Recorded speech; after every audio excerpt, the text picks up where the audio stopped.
We're often told to aim high, work hard, and relentlessly pursue our future. But here's the reality. A dream without a solid plan is just a mess dressed up nicely. Those who lead extraordinary lives, wealthy, meaningful lives, don't just hustle harder. They focus on the right things, in the right order, within a well-designed system. This book dives into that system. We've been misled. Our culture glorifies the grind.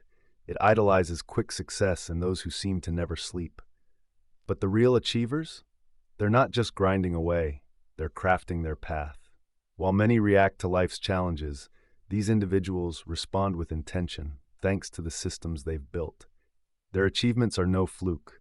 They're the result of careful planning. It's not about luck, but structure. It's about alignment, not just hard work. If you want a rich future, financially, creatively, spiritually, it won't just happen. You have to engineer it. Success isn't something you wish for, it's something you build. And it all starts with creating systems that make that success certain. These systems aren't stiff or limiting. They're tools for channeling your energy and guiding your purpose. They keep you from burning out. When you have strong systems in place, your life gains momentum, so your future doesn't depend on how you feel each morning. They bring freedom, not constraints. With systems in control, your mind can focus on what truly matters: your vision, your impact, your relationships, your creativity, your peace. This book is your blueprint, not just a quick motivational fix, but a framework for building systems that align with your goals. You'll learn to automate your growth and shape a life where abundance is standard, not just a goal. We'll begin by exploring how to design a system that mirrors your own identity and values, moving away from someone else's plan. Then, we'll look at how to automate the routine, tidy up your thinking, create consistent habits, measure what's important, and scale your achievements to match who you aspire to be, not merely what you want to possess. It's not just about being productive, it's about clarity, self-trust, and escaping chaos. You'll be pushed not to just do more, but to build something better. It's time to stop scattering your energy on inconsistent goals and start investing in a stable structure. Because once your system is up and running, your future isn't just a possibility, it's a sure thing. Some may skip the system, chasing shortcuts, but true success comes from laying the right foundation. If you're looking for a quick fix to life, this book isn't for you. It's for the builders, the quiet revolutionaries. They understand that true power comes not from a one-time win, but from crafting a system that achieves success every single day. You don't need extra motivation, you need a system that functions without it.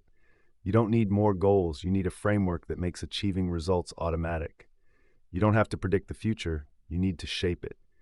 That's where we start. Create the system, then create your future. Think about this. Every skyscraper starts with a blueprint. Before any steel or glass goes up, there's a detailed plan. That plan is crucial. Without it, the building can't hold itself together. The same goes for your life.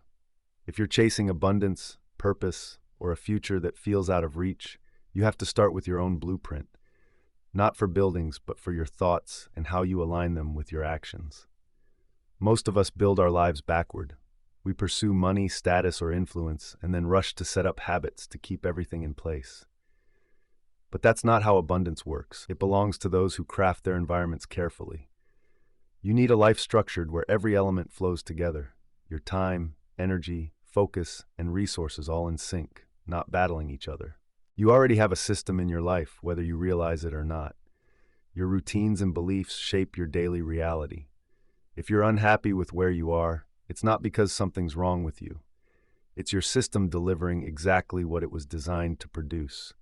A chaotic life with haphazard energy and unfinished goals. These aren't personal flaws, they're flaws in the system, and those can be fixed. This chapter focuses on that redesign. It starts with awareness, recognizing where your current setup is wasting your time or energy or pulling you away from your vision.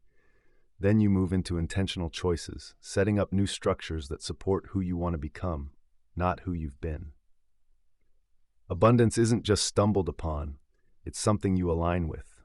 And that alignment begins with asking yourself the right questions. What kind of life do I want to wake up to each day? What kind of feelings do I want to keep? What work makes me feel alive? and which routines leave me drained?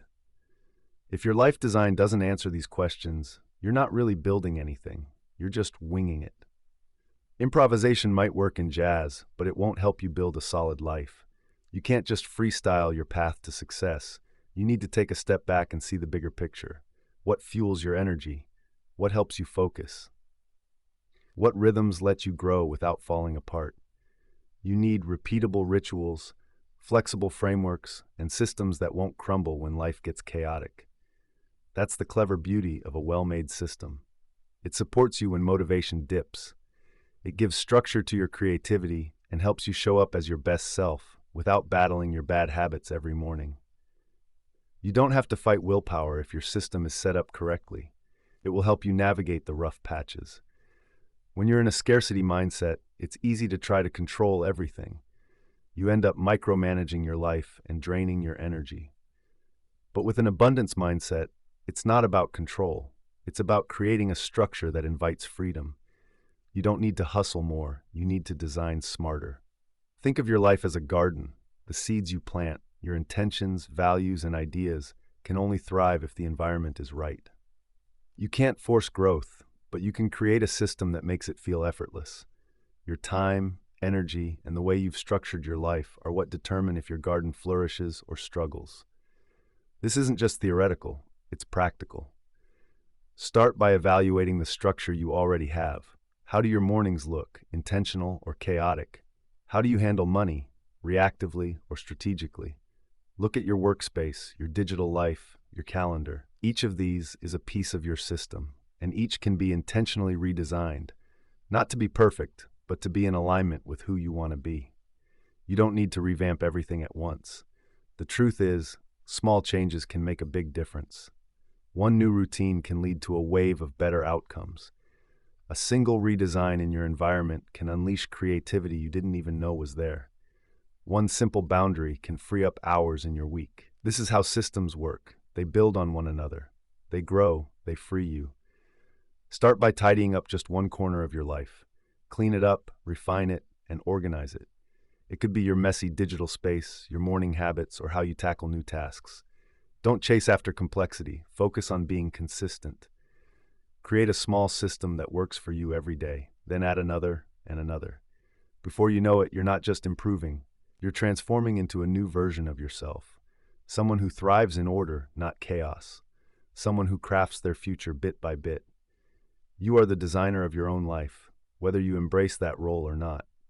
You can build by chance or by choice.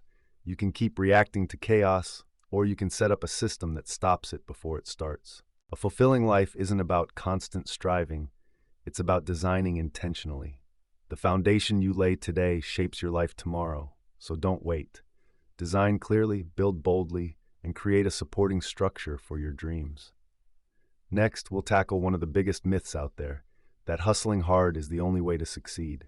You'll see how finding a rhythm, rather than grinding away, is key to lasting abundance. When your structure is solid, the next step is to make it livable, energizing, and human. This journey begins with design. We've been led to think that success means hustling day and night, waking up before dawn, outworking everyone around us. Social media glorifies the nonstop worker, the one who sacrifices sleep, relationships, and mental health for their goals. But behind that shiny hustle is a harsh reality: burnout, inconsistency, and often regret. The abundance mindset doesn't dismiss hard work. It just shifts how we see it. It doesn't idolize endless motion. It values a steady rhythm. Not all effort is equal. There's a big difference between just being busy and actually being effective. Movement doesn't always equal progress. Rhythm is what turns energy into results without crashing. The hustle myth can be tempting because it gives a quick sense of control. It suggests that if you just push harder, sleep less, and give it everything, you'll get there faster. You might see results in the short term, but hustle burns out quickly. It delivers bursts of energy followed by long dips, relying on adrenaline and caffeine to fill the gaps left when there's no sustainable path forward. Systems rhythm is like clean fuel. It understands the ups and downs of energy, creativity, and recovery. It asks the important question: how can I create something that lasts, even when I'm not at my best? Hustle, on the other hand, never checks in. It assumes you'll always be on, always pushing, always available. But guess what? You're not a machine, and you were never meant to be one. Even machines need a break. Software needs updates. You need time to rest, reflect, and recharge, not just so you can do more, but so you can do better. Rhythm isn't about laziness. It's smart. It's a way of working that lets you keep adding value without damaging your health, your relationships, or your peace of mind. True abundance can only flourish with rhythm because abundance is a long game, and long games thrive on systems, not sprints. People often resist rhythm because it feels slower at first. Hustle can trick you into thinking you're speeding ahead, but rhythm offers something hustle can't: sustainability. It helps you build consistency, and consistency adds up. Someone who works with rhythm and structure over a year will always outshine someone who just hustles in bursts. What counts isn't how fast you can sprint this week, but how steadily you can build over time. Rhythm creates lasting progress, while hustle demands heroic effort. Look at any top performer, an athlete, a musician, or a successful entrepreneur. They don't lean on blind hustle. They train and rest with rhythm, creating a structured flow that boosts their performance over the long haul. They have periods of growth, times of fine-tuning, and moments of pause. There's wisdom in their rhythm. It's about pacing, not just pushing. So, how do you shift from hustle to rhythm? Start by being truthful about the cost of hustle. Are you trading long-term clarity for short-term intensity? Are you constantly worn out but somehow proud of it? Are you ticking off boxes without feeling any real progress? Take a look at your calendar. Is it designed around your natural energy or just someone else's expectations? Begin by tracking not just what you do, but how it feels. Are you working when you're at your sharpest? Are you resting when you're drained? If not, your system might be working against you. Rhythm begins by aligning your energy with your priorities. Remember, you don't need 8 hours a day to move forward. You just need 2 or 3 focused hours when your mind and body are firing on all cylinders. When you sync up with systems that reduce friction, you tap into a quiet kind of magic. It supercharges your efforts by cutting out the distractions. It makes things simpler and clearer, allowing you to rest without guilt and take action without stress. Shifting from hustle to rhythm often means letting go of old habits. Many people feel addicted to busyness because it gives them a sense of worth and identity. But being busy doesn't equal being effective. An abundance mindset separates your value from your activities. It understands that your true strength lies in what you create, not just in what you do. What you build has more lasting power when it's done in rhythm. When you embrace rhythm, something incredible happens. You become more present. Hustle scatters your thoughts, while rhythm helps you stay grounded. You start to notice your energy patterns, scheduling focused work when you're sharp, and planning breaks on purpose. You stop feeling guilty for resting because you realize it's part of the process. You'll feel more in control, not because you're doing it all, but because you're focusing on the right tasks at the right moments. This isn't about doing less, it's about doing smarter.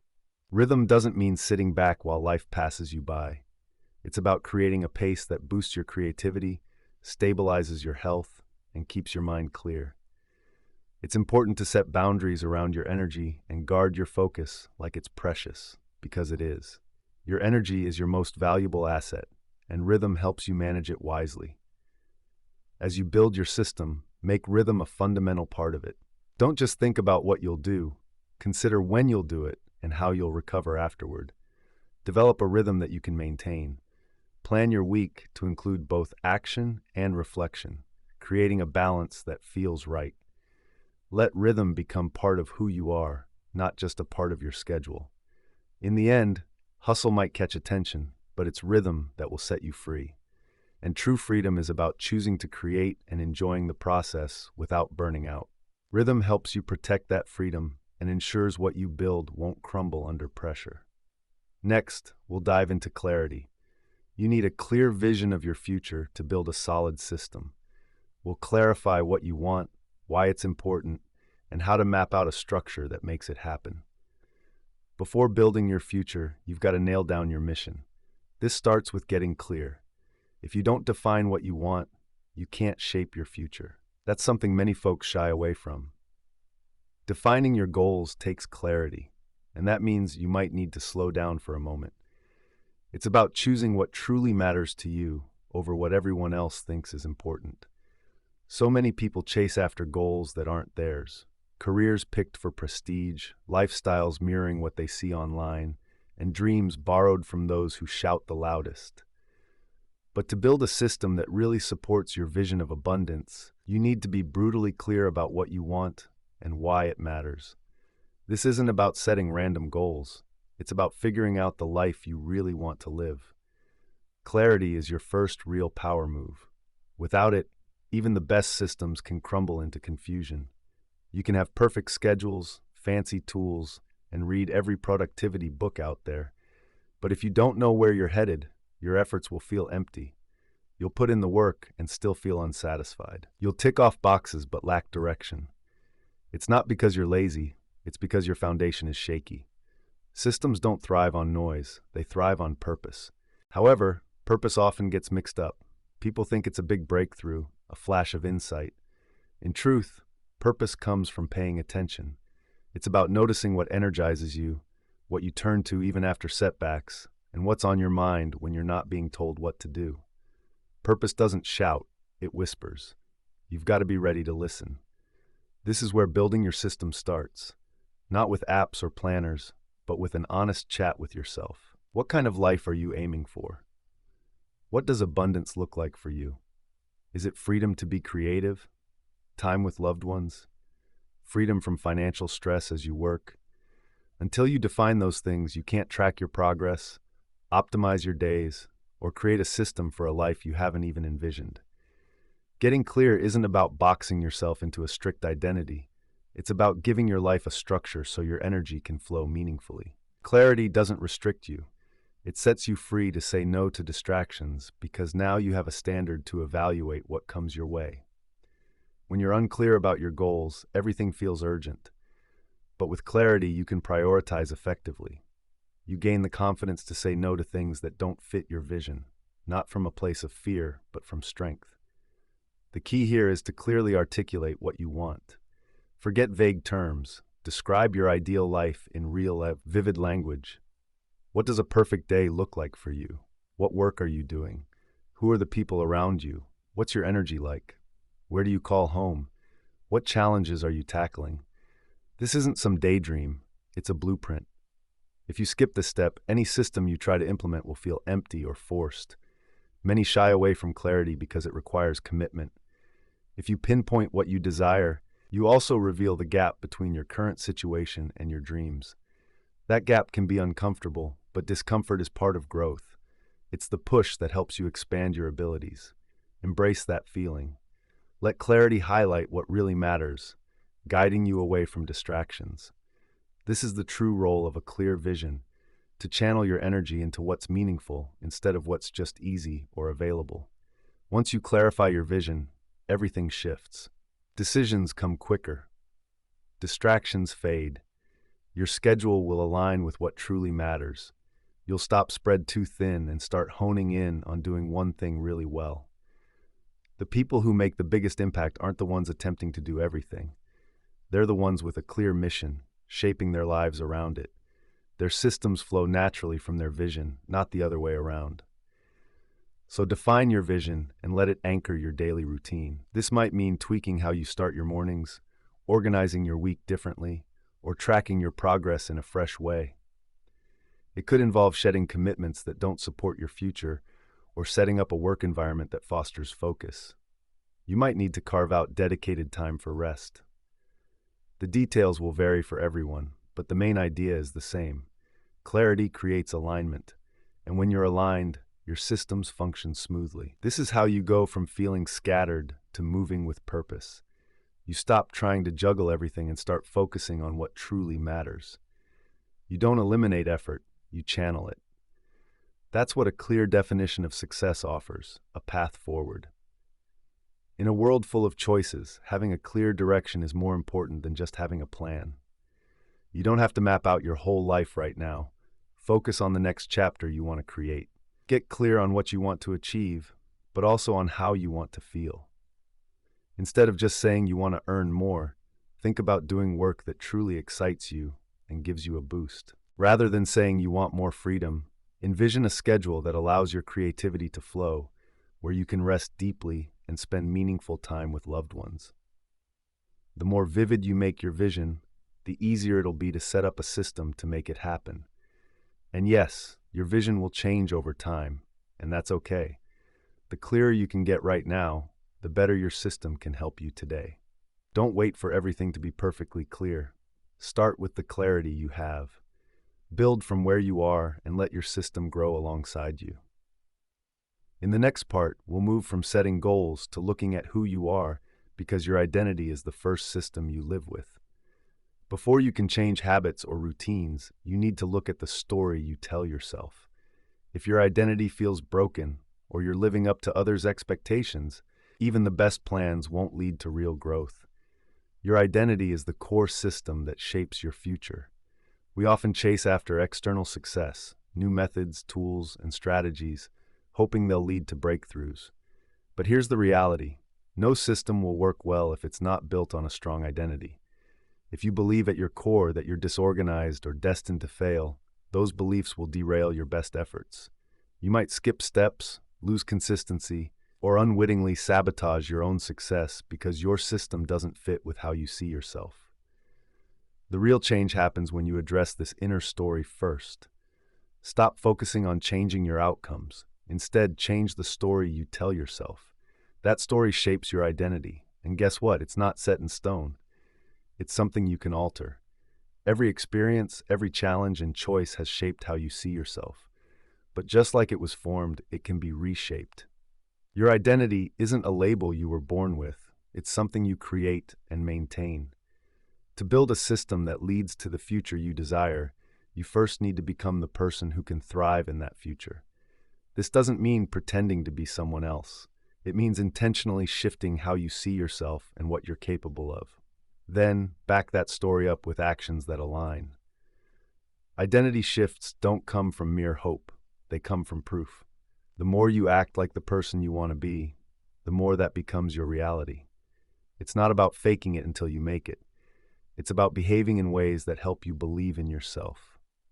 You're not trying to deceive yourself. You're providing yourself with evidence.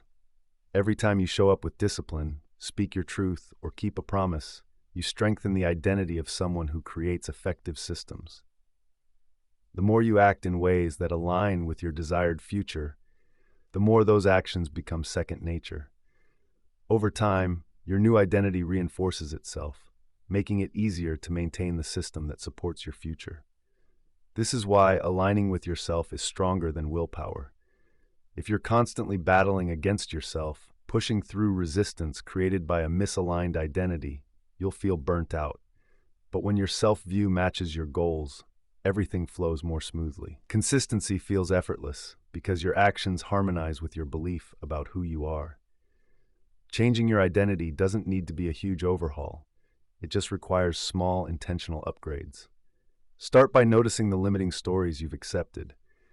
Maybe you think you can't follow through, that you're always behind, or that you're not meant for success. These beliefs often sneak in through self-jokes, procrastination, or avoiding new chances. But they're not facts, they're stories, and every story can be rewritten. To change your identity, begin with clarity. Define the version of you that you want to be. Imagine the kind of person who would truly thrive in the life you're envisioning. How do they think? How do they talk? What decisions do they make? What routines support that identity? Who do they surround themselves with? Once you can picture this version of you, start aligning your daily actions with that image. Not perfectly, but consistently. Every small step you take is like laying a brick in the foundation of your new life. This won't happen overnight. It requires practice and a little patience. You might slip back into your old ways, and that's all part of the journey. The aim isn't to be perfect. It's to reinforce the new identity. The more you act like the person who builds and maintains a stronger system, the more your brain will start to accept that identity as the norm. When your identity shifts, building new systems becomes much easier. You won't feel like you're forcing yourself to form habits. You'll simply live them. This inner work is far more important than any quick-fix productivity tip. After all, who you believe you are determines what you allow yourself to do.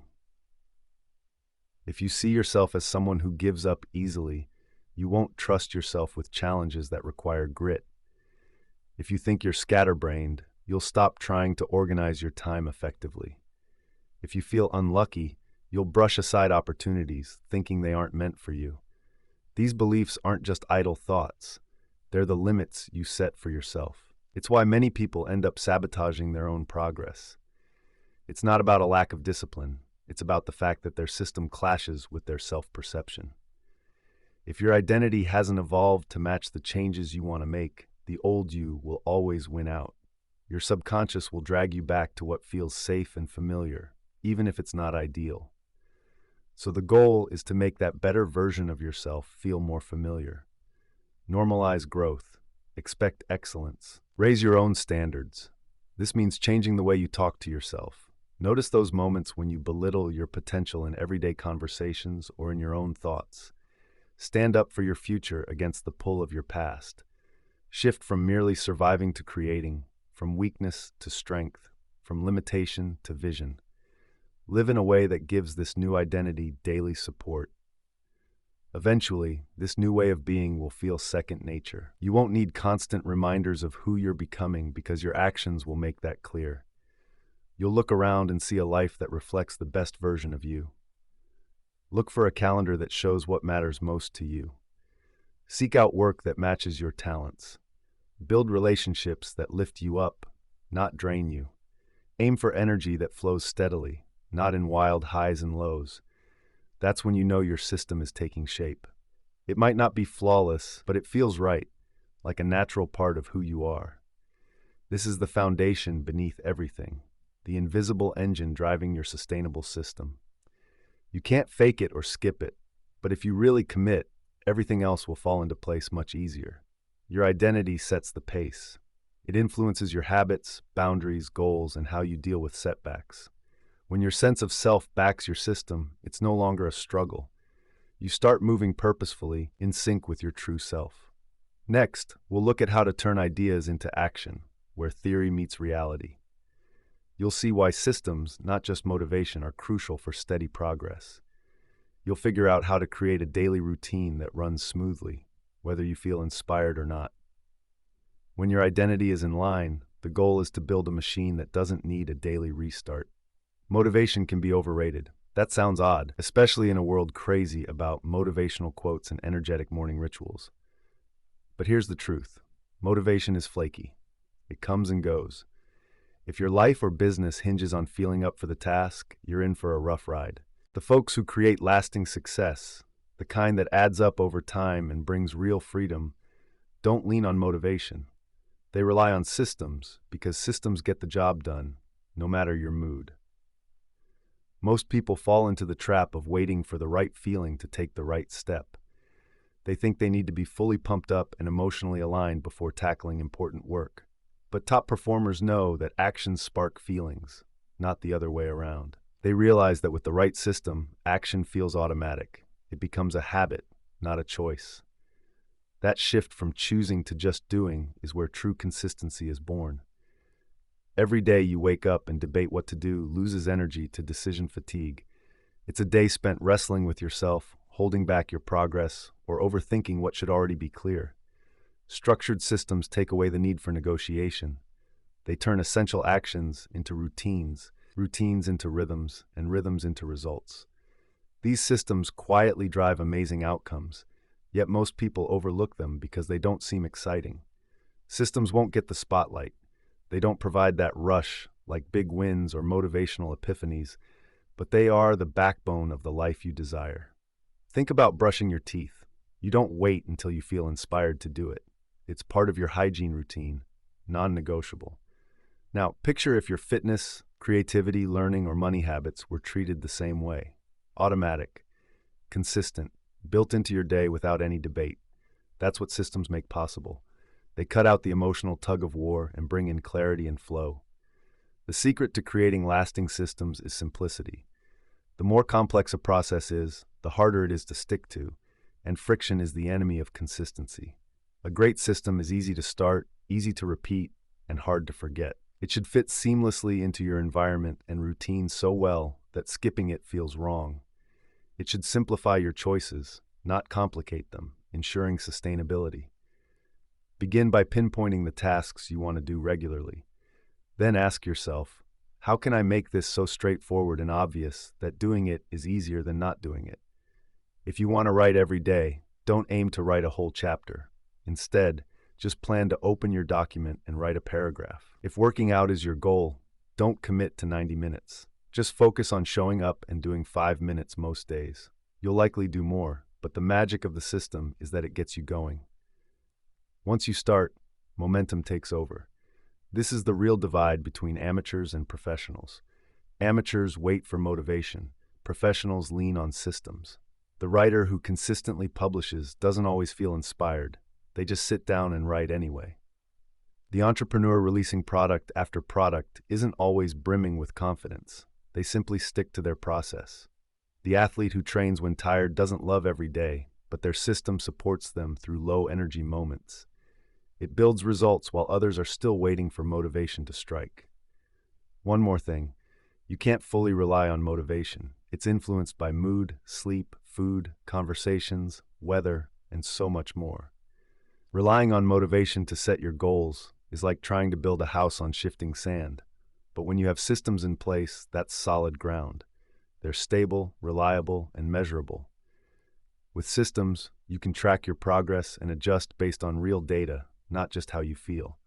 If something's off, you don't beat yourself up. You analyze the system instead.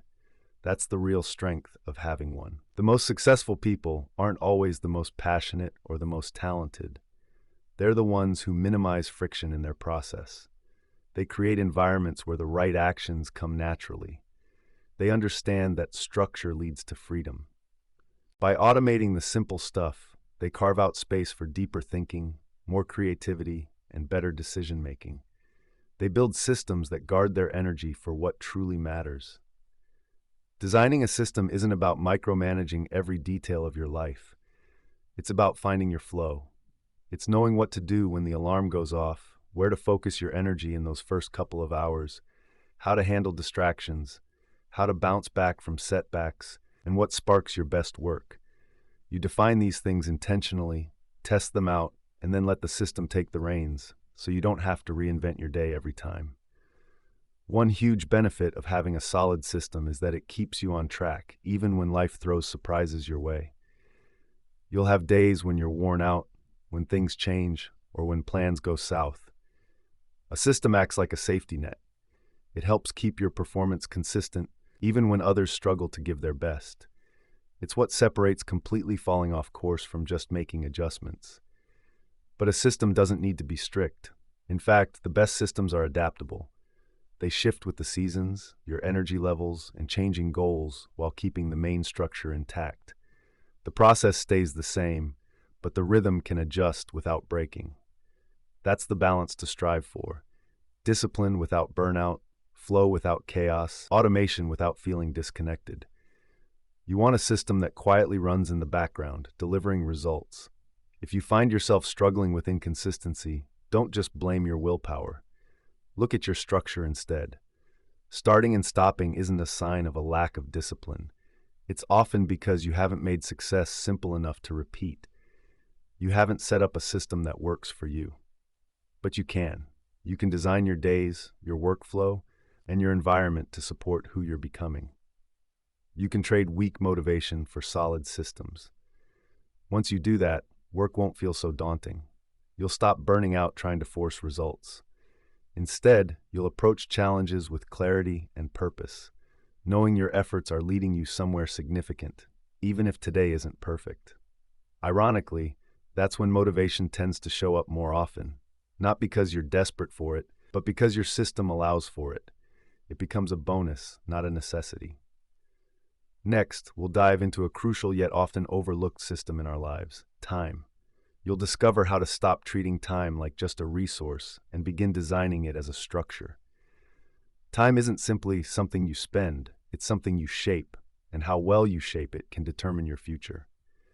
We've all heard that time is money, but that really doesn't capture its true value. Money can be earned, saved, and replaced. Time, however, is irreplaceable.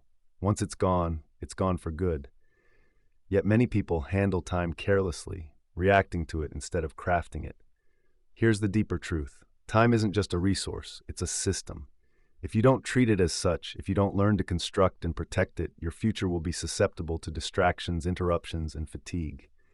Most people don't lose time in big chunks. Instead, they lose it in little bits. 10 minutes of scrolling here, 15 minutes lost to a message there, entire afternoons swallowed by someone else's crisis. The day can slip away in these tiny, unnoticed losses that add up over time. What starts as harmless distraction can turn into a chaotic lifestyle filled with regret.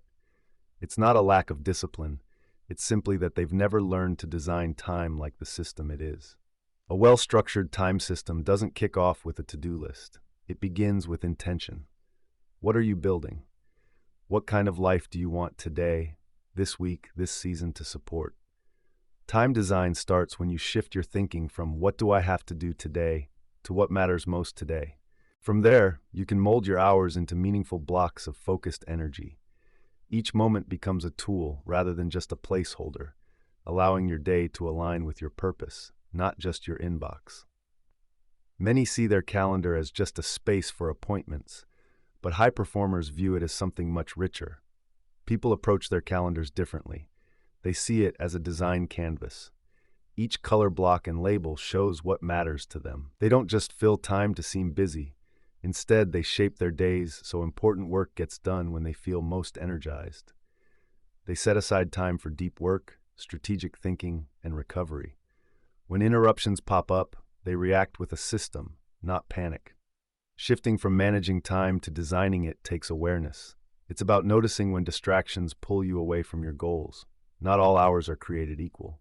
An hour spent multitasking isn't the same as one spent focused and uninterrupted. One creates motion, the other builds momentum. Designing your time means respecting these differences and crafting a daily rhythm that reflects them. It also means leaving room in your day, buffer zones. A common mistake is cramming schedules too tightly, trying to maximize every minute with no space for surprises. Life isn't predictable. A good time system includes some margin, allowing transitions, reflection, and recovery. It supports you rather than punishing you for being human, helping you navigate the ups and downs of energy and focus. Another important piece of time management is energy mapping. Your focus isn't the same throughout the day. Your brain has natural highs and lows. If you plan without considering this, you end up tackling tough tasks when you're drained and wasting your sharpest hours on trivial stuff. The best systems link high-value work to your high-energy moments.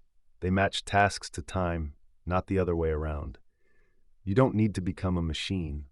Just stop leaving your future to chance. A scattered approach to time leads to missed opportunities. But a structured method, one that honors your energy and values, brings major benefits.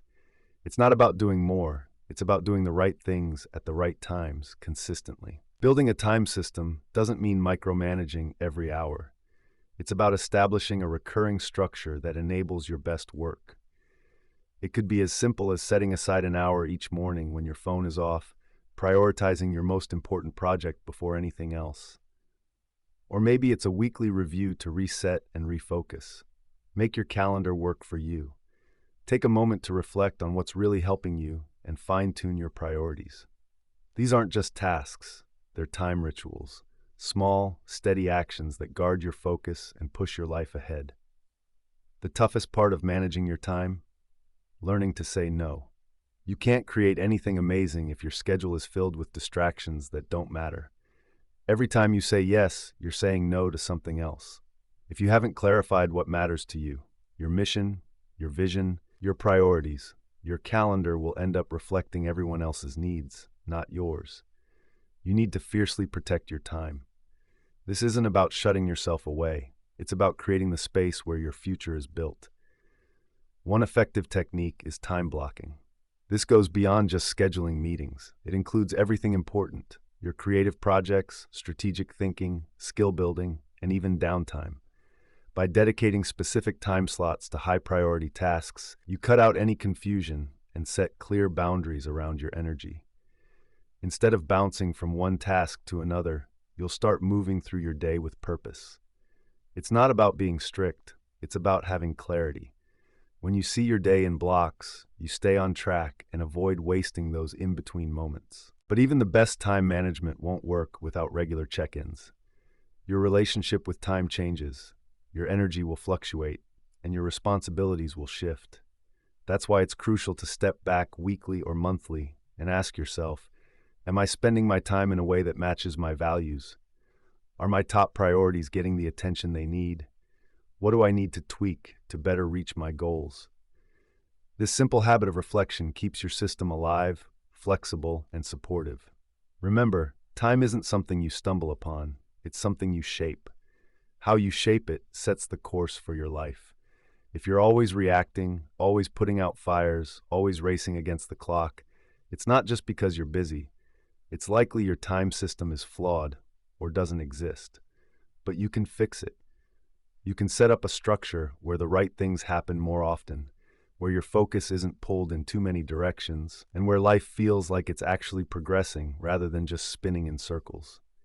Time isn't a passive box you fill, it's an active system you design. And like any system, it can either support your vision or undermine it. The choice is yours.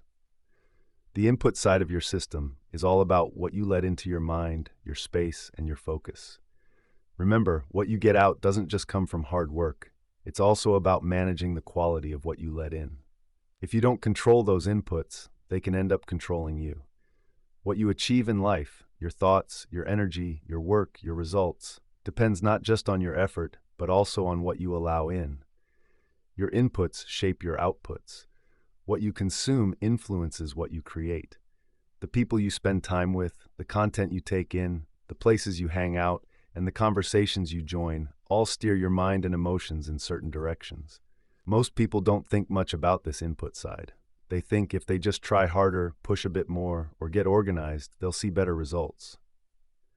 But pushing harder won't fix low-quality inputs. If you fill your life with chaos, distractions, or negativity, your results will mirror that. In a growth-focused system, your inputs aren't just background noise. They're features you design. They're carefully chosen and managed. Those who consistently achieve great results aren't just more focused. They're more selective. They're intentional about what they let access their minds. They know attention isn't just limited, it's precious. Letting in toxic or random inputs is like breaking the system they've built to keep their focus and momentum. We live in a world that tries to capture our attention. Algorithms are made to stir up emotions. Media aims to provoke outrage, and social feeds often lead to endless comparison and distraction. Consuming all that without self-discipline isn't just wasting time, it's distorting your perspective. You're giving your brain a constant diet of fear, urgency, and judgment. Over time, this can change how you think, feel, and what you believe is possible.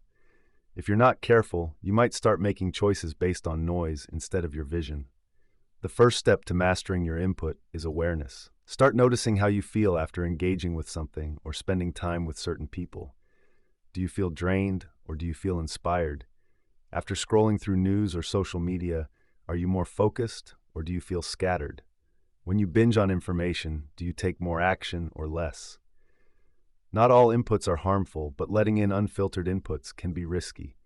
Be the gatekeeper of your own system, not to shut the world out, but to filter it with purpose. A high-performing system doesn't shy away from input. It chooses it wisely. Pick the books you read, the conversations you have, the mentors you learn from, and the environments you're in. These should all lift your thoughts, spark your creativity, and fortify your long-term goals. Recognize that ideas need room to breathe. Yet that space can get crowded by all sorts of noise that doesn't matter. That's why taking time for silence, solitude, or even a break from digital distractions isn't about being disconnected. It's a way to protect your mind. It gives you a chance to reset, to really listen to yourself, to think without interruptions. It's not about being perfect. You won't get rid of all low-quality input, but you can certainly reduce it and keep it from affecting you too much. Create buffers. Set aside time that's screen-free. Take days off social media, Establish boundaries in your workspace. Use noise-canceling habits. Read instead of scroll. Take long walks without your headphones. Journal before diving into emails. These small changes can have a big impact on your focus, clarity, and creativity. They clear out the mental clutter that holds you back. Remember, input isn't just digital. It also includes the people around you. Energy is contagious. If you're frequently near pessimistic, reactive, or distracted people, you might find yourself picking up their negative vibes, mirroring their words, and echoing their limitations. If you really want to grow, you need to take a look at your relationships. This doesn't mean you should cut people out impulsively. It means you should be aware of how each person affects your mindset and adjust how much time you spend with them.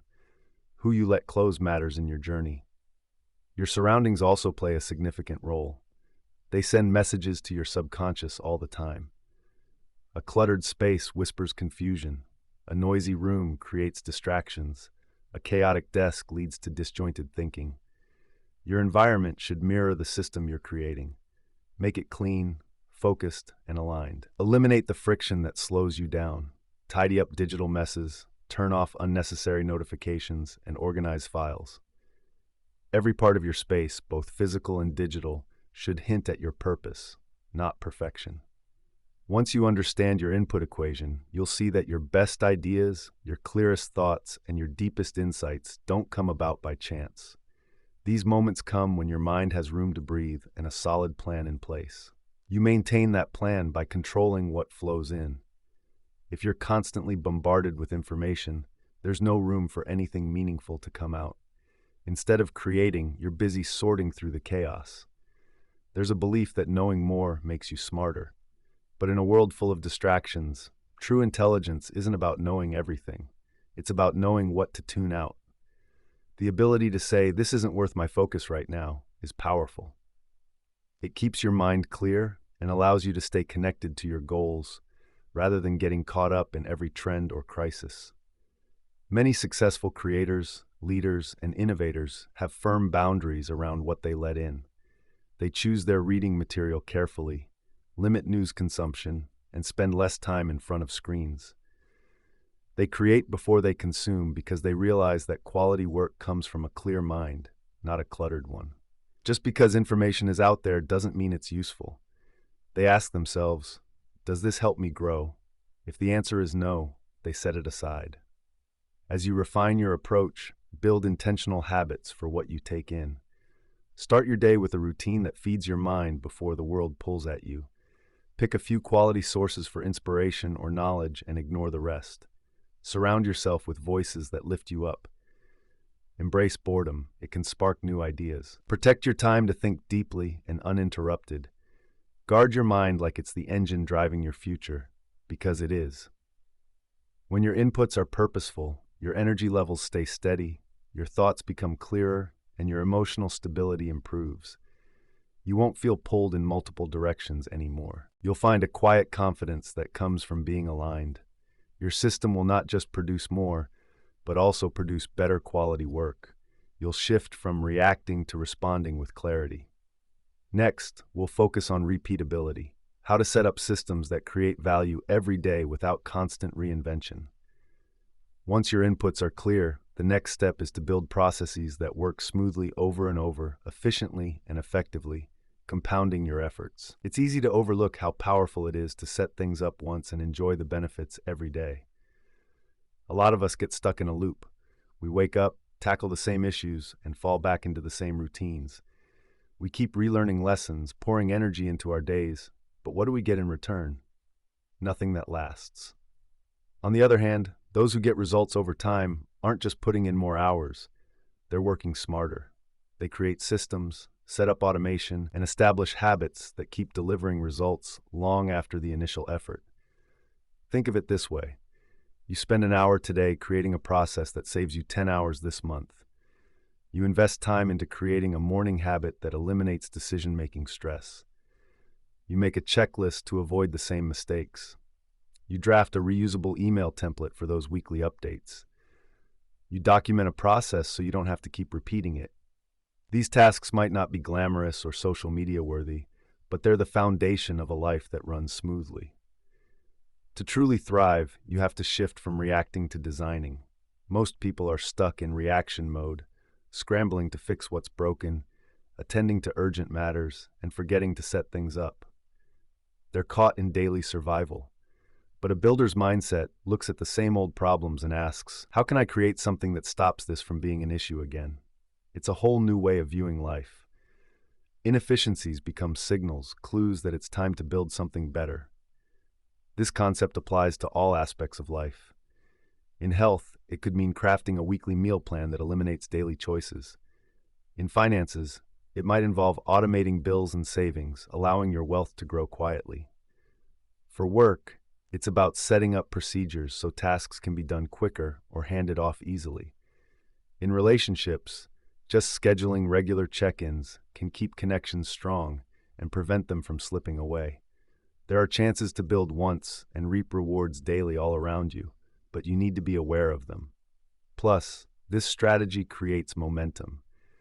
When your systems are running smoothly in the background, you can free up mental space for more valuable thinking. When you're deeply engaged in creative work, you're no longer wasting energy on what to do next or how to go about it.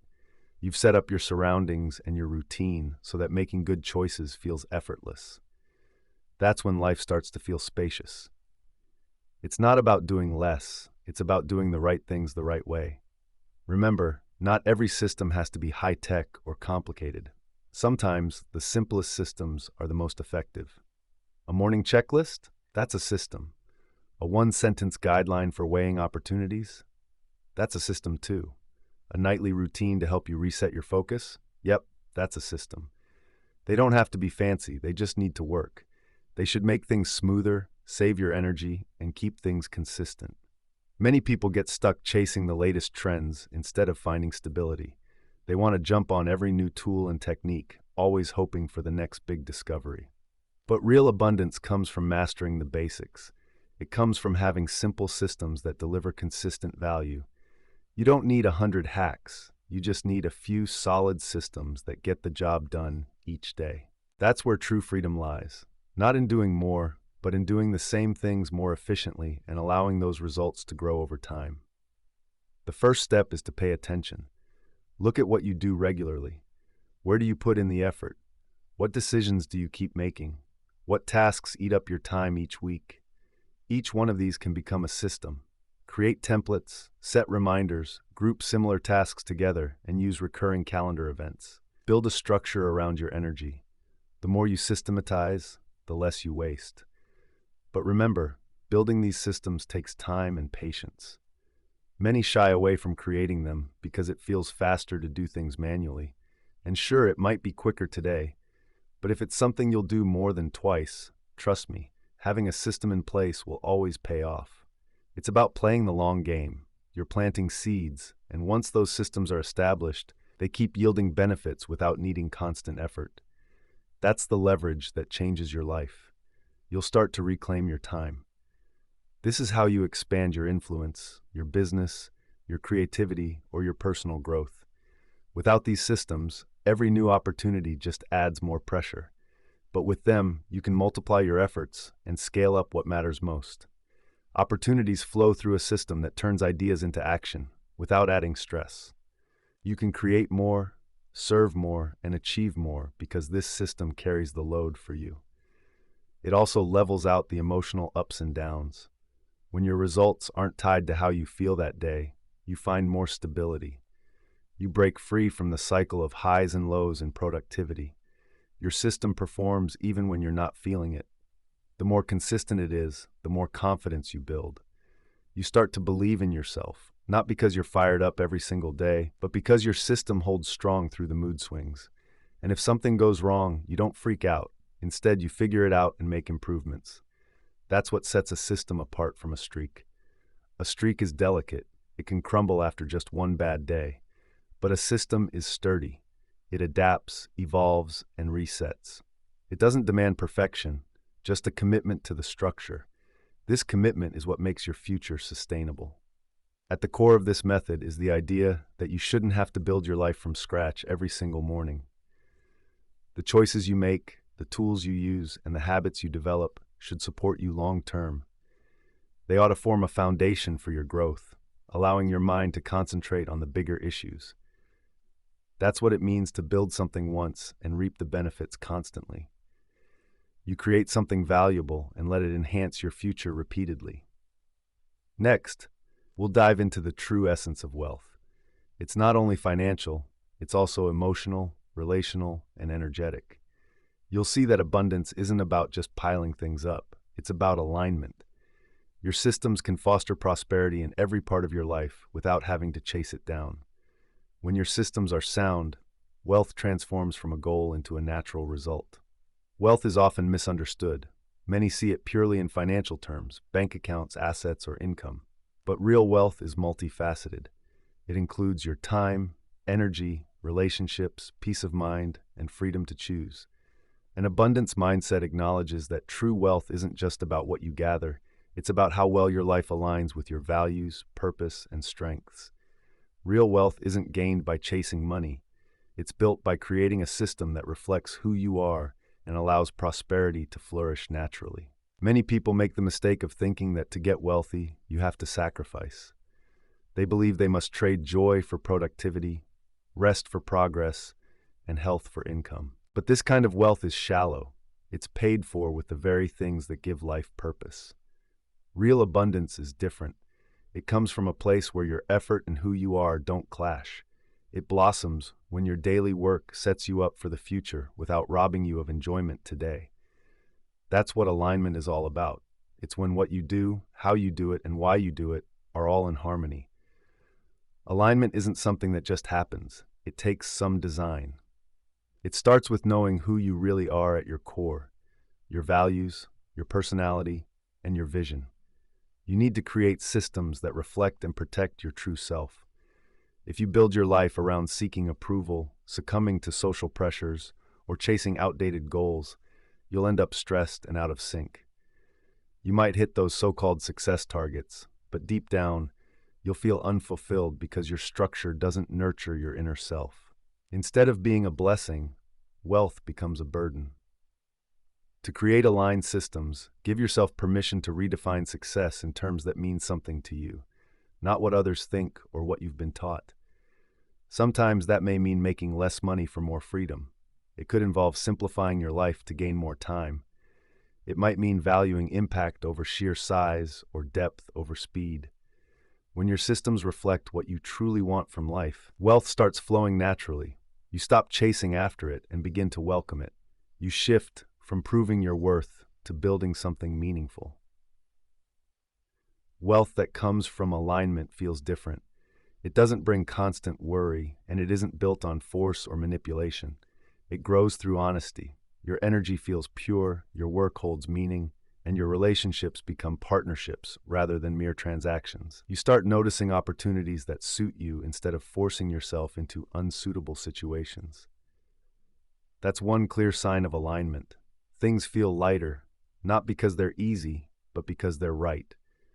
That doesn't mean you won't work hard, but that hard work will feel different. It'll feel like an investment in yourself rather than a sacrifice that drains you. Aligned effort builds you up instead of wearing you down.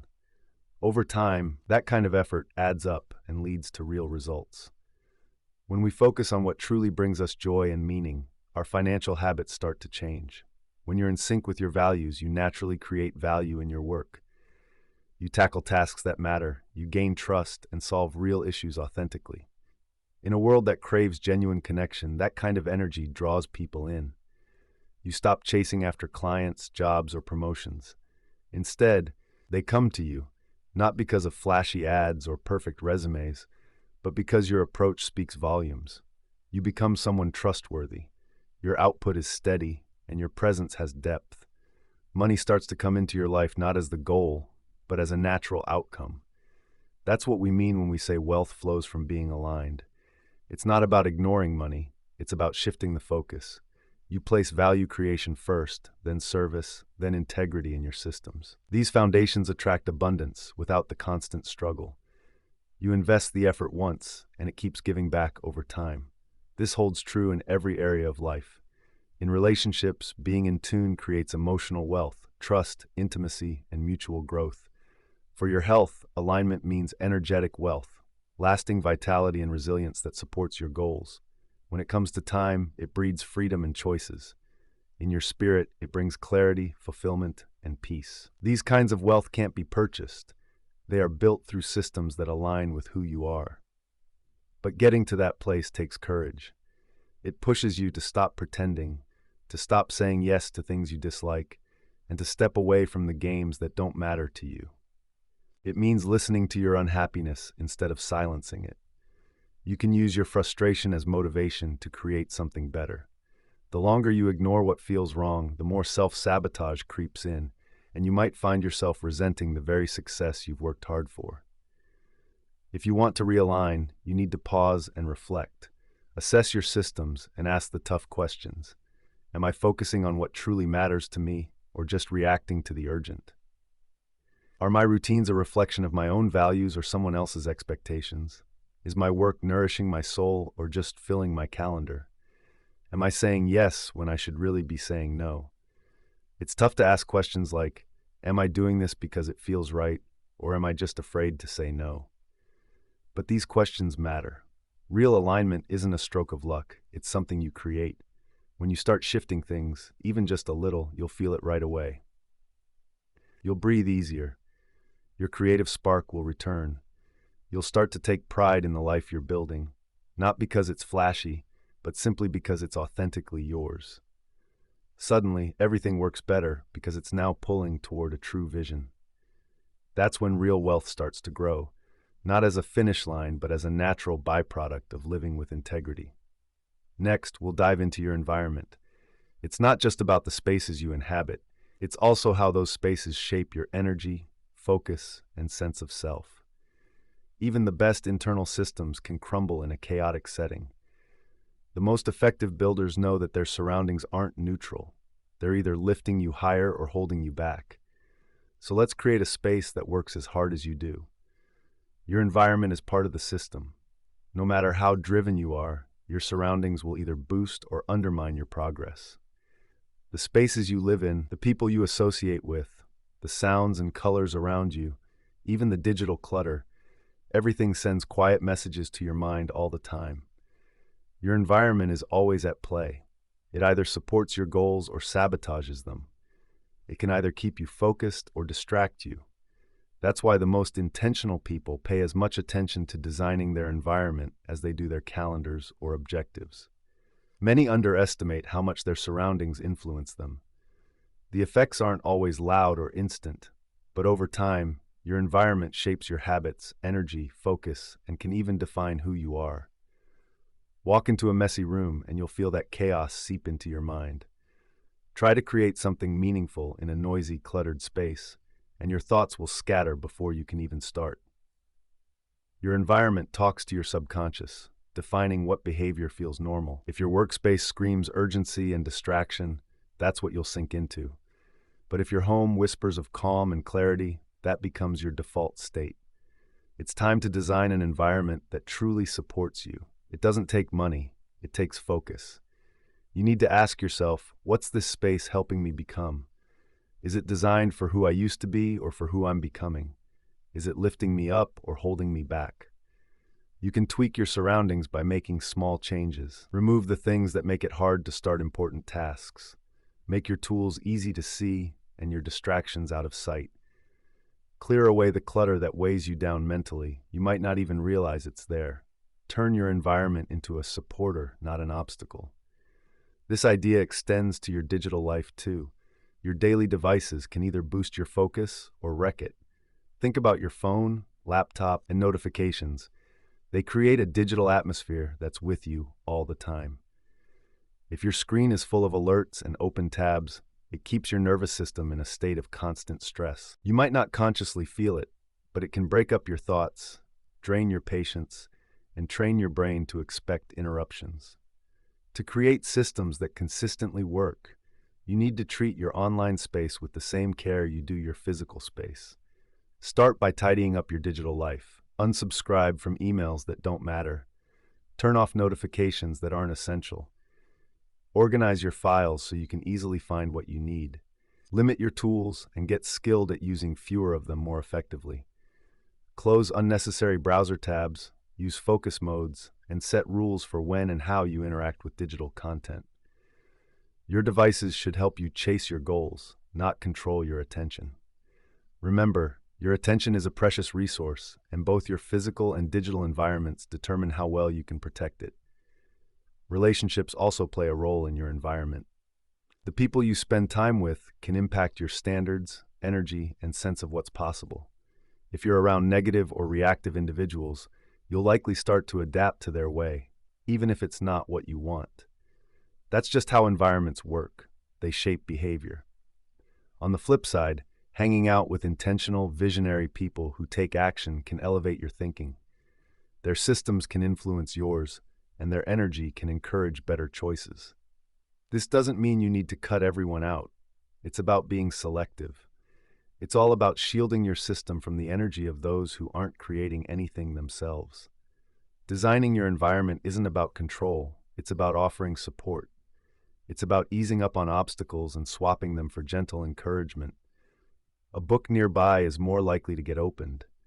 A journal on your nightstand invites you to think. A softly lit, quiet spot makes creating much easier.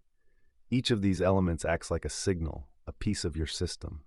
You're not forcing yourself to be disciplined, you're making it unnecessary. You're crafting an ecosystem where the behaviors you want to adopt become natural. The real deal is that your environment isn't just about your physical space. It's also about what you permit.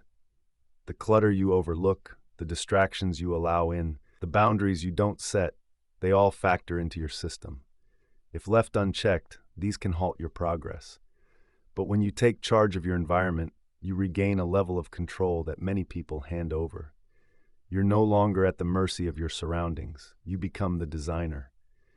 This change also lifts your sense of identity. When your environment mirrors your values, it reinforces who you believe you're becoming. A tidy, organized workspace isn't just good for productivity. It makes you feel like someone who does important work. A home that promotes calm and creativity doesn't just ease your mind.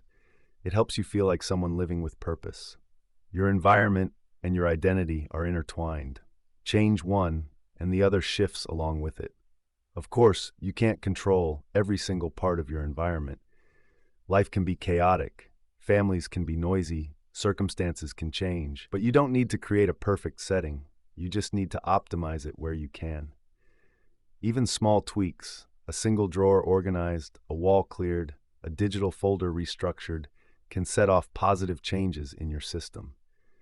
It's not about a huge overhaul, it's about building momentum. The more you shape your environment to support your best self, the more naturally you'll become that version of you. That's why some of the most successful people keep things pretty simple. It's not about looks, it's about getting things done. It's about knowing what helps you get into a flow and what pulls you out of it.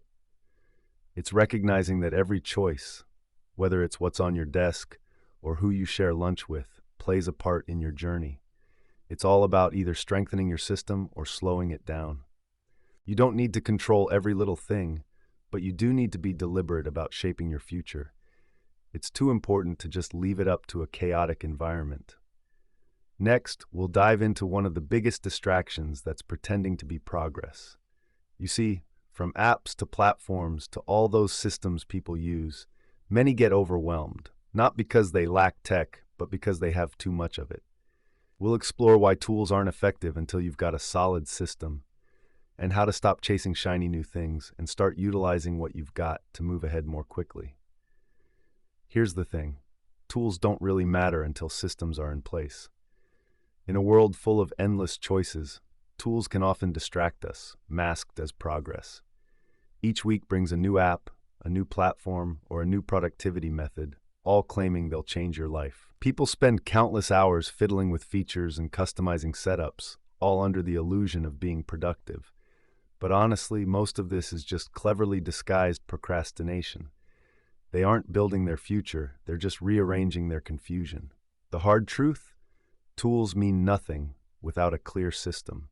Without structure, a process you can repeat, and a purpose, no tool will pull you out of disorganization or inconsistency. Think of a tool as an amplifier. It'll speed up whatever system you have, good or bad. If your system is a mess, the tool will just intensify that chaos. But if your system is well thought out, the tool will enhance it. That's why some thrive on a simple notebook, while others get lost with the most sophisticated software. It's not about how fancy the tool is, it's about the clarity of the system behind it. People often confuse being busy with making progress. They believe that switching tools or learning something new will solve their issues. But switching tools is like changing pens when you haven't figured out what to write. An effective system isn't centered on the tool, it's about the process. It's how you determine what's important, how you plan your time, and how you carry out and review your work. No special app is required for that. It's all about discipline, reflection, and intentional planning. Once you have those, the right tool becomes clear and fits naturally, supporting something that's already working. Until then, adding tools is like racing along faster tracks without any rails laid down. You might speed up, but you're not going anywhere worthwhile. People often delay important tasks because they feel unprepared. They think they need to find that perfect tool first, the ideal planner, the right calendar, the best project management software. But readiness doesn't come from having fancy gear. It comes from having clear direction. You don't need the top-of-the-line tool. You just need something you'll actually use.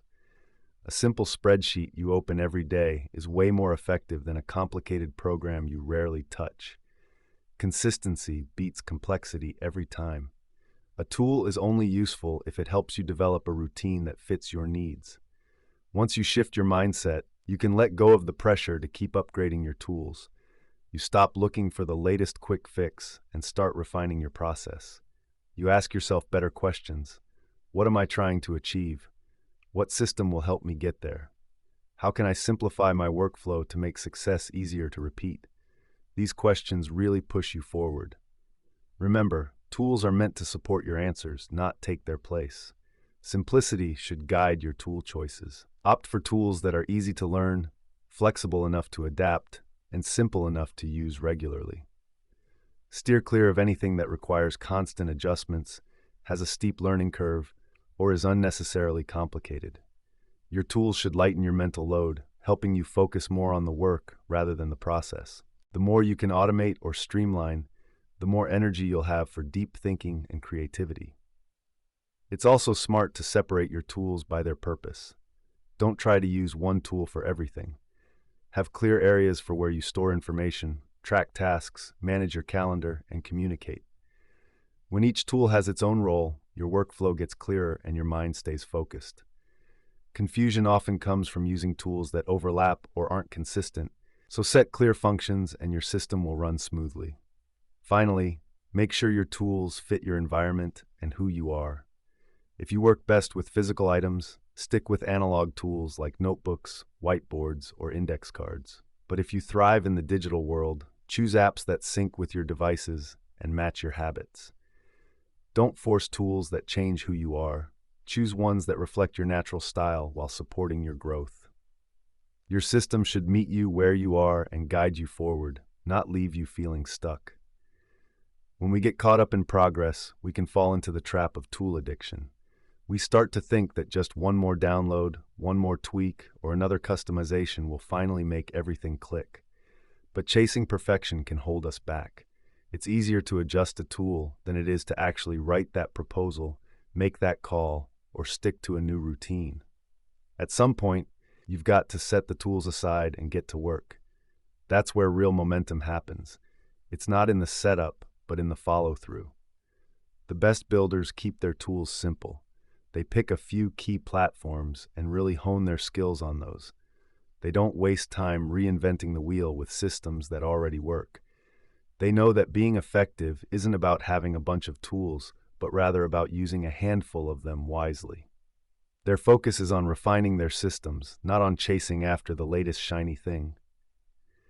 This kind of discipline leads to consistency, and consistency builds trust, impact, and freedom. Remember, tools are meant to support your system, not define it. They're your helpers, not your heroes. They can't make you consistent or clarify your goals, build your habits, or protect your time. Only you can do that. Once you establish that clarity, picking the right tools becomes straightforward, and swapping them out when necessary is a breeze. Your system should be the solid base while the tools just extend its reach. If your system has clear values, repeatable habits, defined goals, and a structured timeline, then just about any tool will do the job. But if your system is a bit fuzzy, no tool can save it. So before you rush to buy, upgrade, or install something new, ensure your system is ready to grow. Remember, a tool will only amplify what you already have. In the next section, we'll dive into a different perspective on growth. Instead of fixating on big leaps, we'll explore the steady power of layering. You'll find out why building in layers fosters durability, keeps your system sustainable, and why real results come from digging deep rather than just moving fast. The systems that last, the ones that truly support abundance, are usually built slowly, one step at a time. Sure, big leaps seem thrilling. They catch our eye and make for great stories, but they can be unstable and risky without a solid foundation underneath. The person who suddenly changes their life, losing weight, making money, hitting big goals, has often done a lot of behind-the-scenes work before that big moment appears. What looks like a breakthrough to everyone else usually comes from a well-structured setup that's been built over time, habits developed, identity shaped, priorities sorted, distractions cleared. When you start thinking in layers, you begin to see real progress. You stop chasing flashy results and start asking the right questions. What am I reinforcing today? How does this layer contribute to what I'm creating? How will this habit help me grow next? The focus shifts from being intense to being consistent. You start viewing your time as an investment, your routines as the foundation, and your habits as the scaffolding that supports everything. Nothing goes to waste. Every small effort adds to the bigger picture.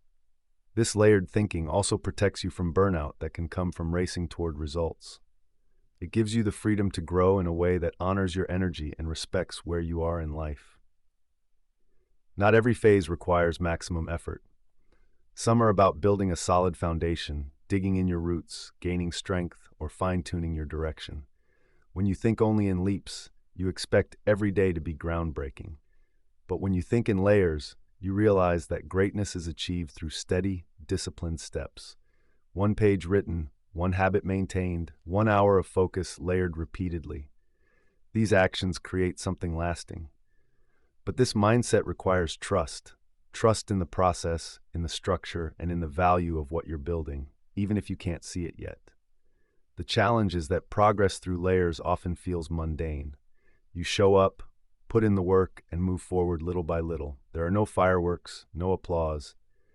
Yet these are the times when your future is really being constructed. When that leap eventually happens, when the opportunity arises, you'll have the skills ready and waiting. You've created a system that can handle it. Thinking in layers also allows for flexibility. When you're tied to a big outcome, any failure can feel catastrophic. When things fall apart, remember, if you've built your life in layers, one setback won't wipe out your progress. Your sense of self stays steady. Your routines are strong. You can adapt, change course, and keep constructing. The foundation is solid because it doesn't rely on just one event. It's bolstered through experience. That's how you cultivate resilience, by stacking systems that support you, even when your drive dips or situations change. Those who enjoy steady abundance aren't usually making a fuss about it. They don't need to show off their achievements because they're focused on creating something genuine. And real work doesn't need to yell. They remain calm, attentive, and purposeful. They know exactly where they stand in their journey and which part of their system they're working on. They understand that progress doesn't always mean movement. Their systems develop gradually, but with intent. They're not seeking thrills. They're building a foundation, and from that foundation, they draw strength. To start thinking in layers, first, pinpoint what parts of your system need to be stronger. Are your mornings a mess? Then set up a morning routine. Is your focus all over the place? Create an environment that supports your concentration. Is your creativity scattered? Establish dedicated time blocks. Pick one area and ask yourself, what simple change can I make here that I can stick with to see long-term benefits? Then reinforce that change until it's part of your routine. Don't move on until that layer is solid, then tackle the next one. You don't need to change everything all at once. In fact, trying to do so is the leap mindset talking. Those who build systems understand that real transformation comes from consistent layers, not dramatic shifts. One change at a time, one structure at a time, layer by layer, integrated and sustainable. This method deepens your self-awareness. As you stack layers, you start figuring out what genuinely works for you, not just what sounds good. You become more honest about your habits, your limits, and your energy. And that honesty paves the way for better design. You stop mimicking others and begin to shape a life that truly reflects you. This is where your alignment starts to shine through. The structure mirrors who you are, and the layers resonate with your purpose. The beauty of layering is that the slight improvements you make today pay off tomorrow and the day after that. You save time, minimize obstacles, and enhance your capacity. You might not see everything pay off right away, but the long-term direction shifts. What used to be tough becomes second nature. What once felt far away becomes your new norm. It's all about those layered efforts. Over time, your layered system becomes a steady engine. It doesn't need constant upkeep. It holds strong under pressure, adapting and evolving with you. And when obstacles arise, and they will, you won't freak out. You'll lean on the layers you've established, reset, realign, and push forward. That's what sets apart a fragile chase from a solid foundation. Big jumps can be risky, but those layers, they're built to last. Thinking in layers lets you appreciate the journey. You don't have to wait for the big leap to find joy. You discover meaning in every step. Each layer becomes a victory, a milestone, something to celebrate. This shift in mindset transforms how you see time. You stop feeling rushed and start building. What you want in life isn't just sitting there waiting for you after the leap. It's being crafted right now in these everyday, layered actions. In the next section, we'll dive into how these layers need to come together before you even think about scaling up. Too often, people try to grow without a solid structure in place. They chase success without systems, but that success can become their downfall. Those who build systems understand you need to organize before you expand. Growth can be tempting. The thought of reaching more people, making more money, or boosting your influence drives a lot of action. But going for growth without a solid plan can be hazardous. It might feel thrilling at first, but it can soon spiral out of control. What starts as an opportunity can quickly turn into chaos. When things aren't laid out properly, what was once manageable starts to crumble under pressure. The problem isn't that they aimed too high, it's that they tried to scale too quickly. They began chasing more clients, launching more projects, and saying yes to everything, all while skipping the vital step of refining the foundational processes that make their work sustainable. This leads to stress, constant firefighting, and struggling to maintain a shaky structure that was never equipped for such output. The key issue? They scaled too soon. They attempted to build upward without shoring up the base. Systemizing means laying a foundation that runs smoothly without needing constant fixes. It's about clearly defining your processes. Streamlining your operations means creating workflows that simplify and automate tasks wherever you can. When you set up your systems right, growth becomes a natural byproduct. You won't need to work harder just to get more done. You can expand with confidence, knowing that your system can handle the pressure. But here's the catch. Systemizing takes discipline. It requires hitting pause on growth long enough to build the framework that will support it. That pause might feel wrong, but it's crucial. What seems like a delay is really an investment in strength. When you systemize, you make sure things can be repeated. This means your results won't hinge on how you're feeling, how much energy you have, or what you remember. Instead, they come from a reliable process. You won't be reinventing the wheel every time. You get into a groove and trust the flow. With less chaos to manage, you can spend more time on improving results. This boosts your efficiency and gives you room for better choices and higher quality work. Systemizing also sheds light on weaknesses.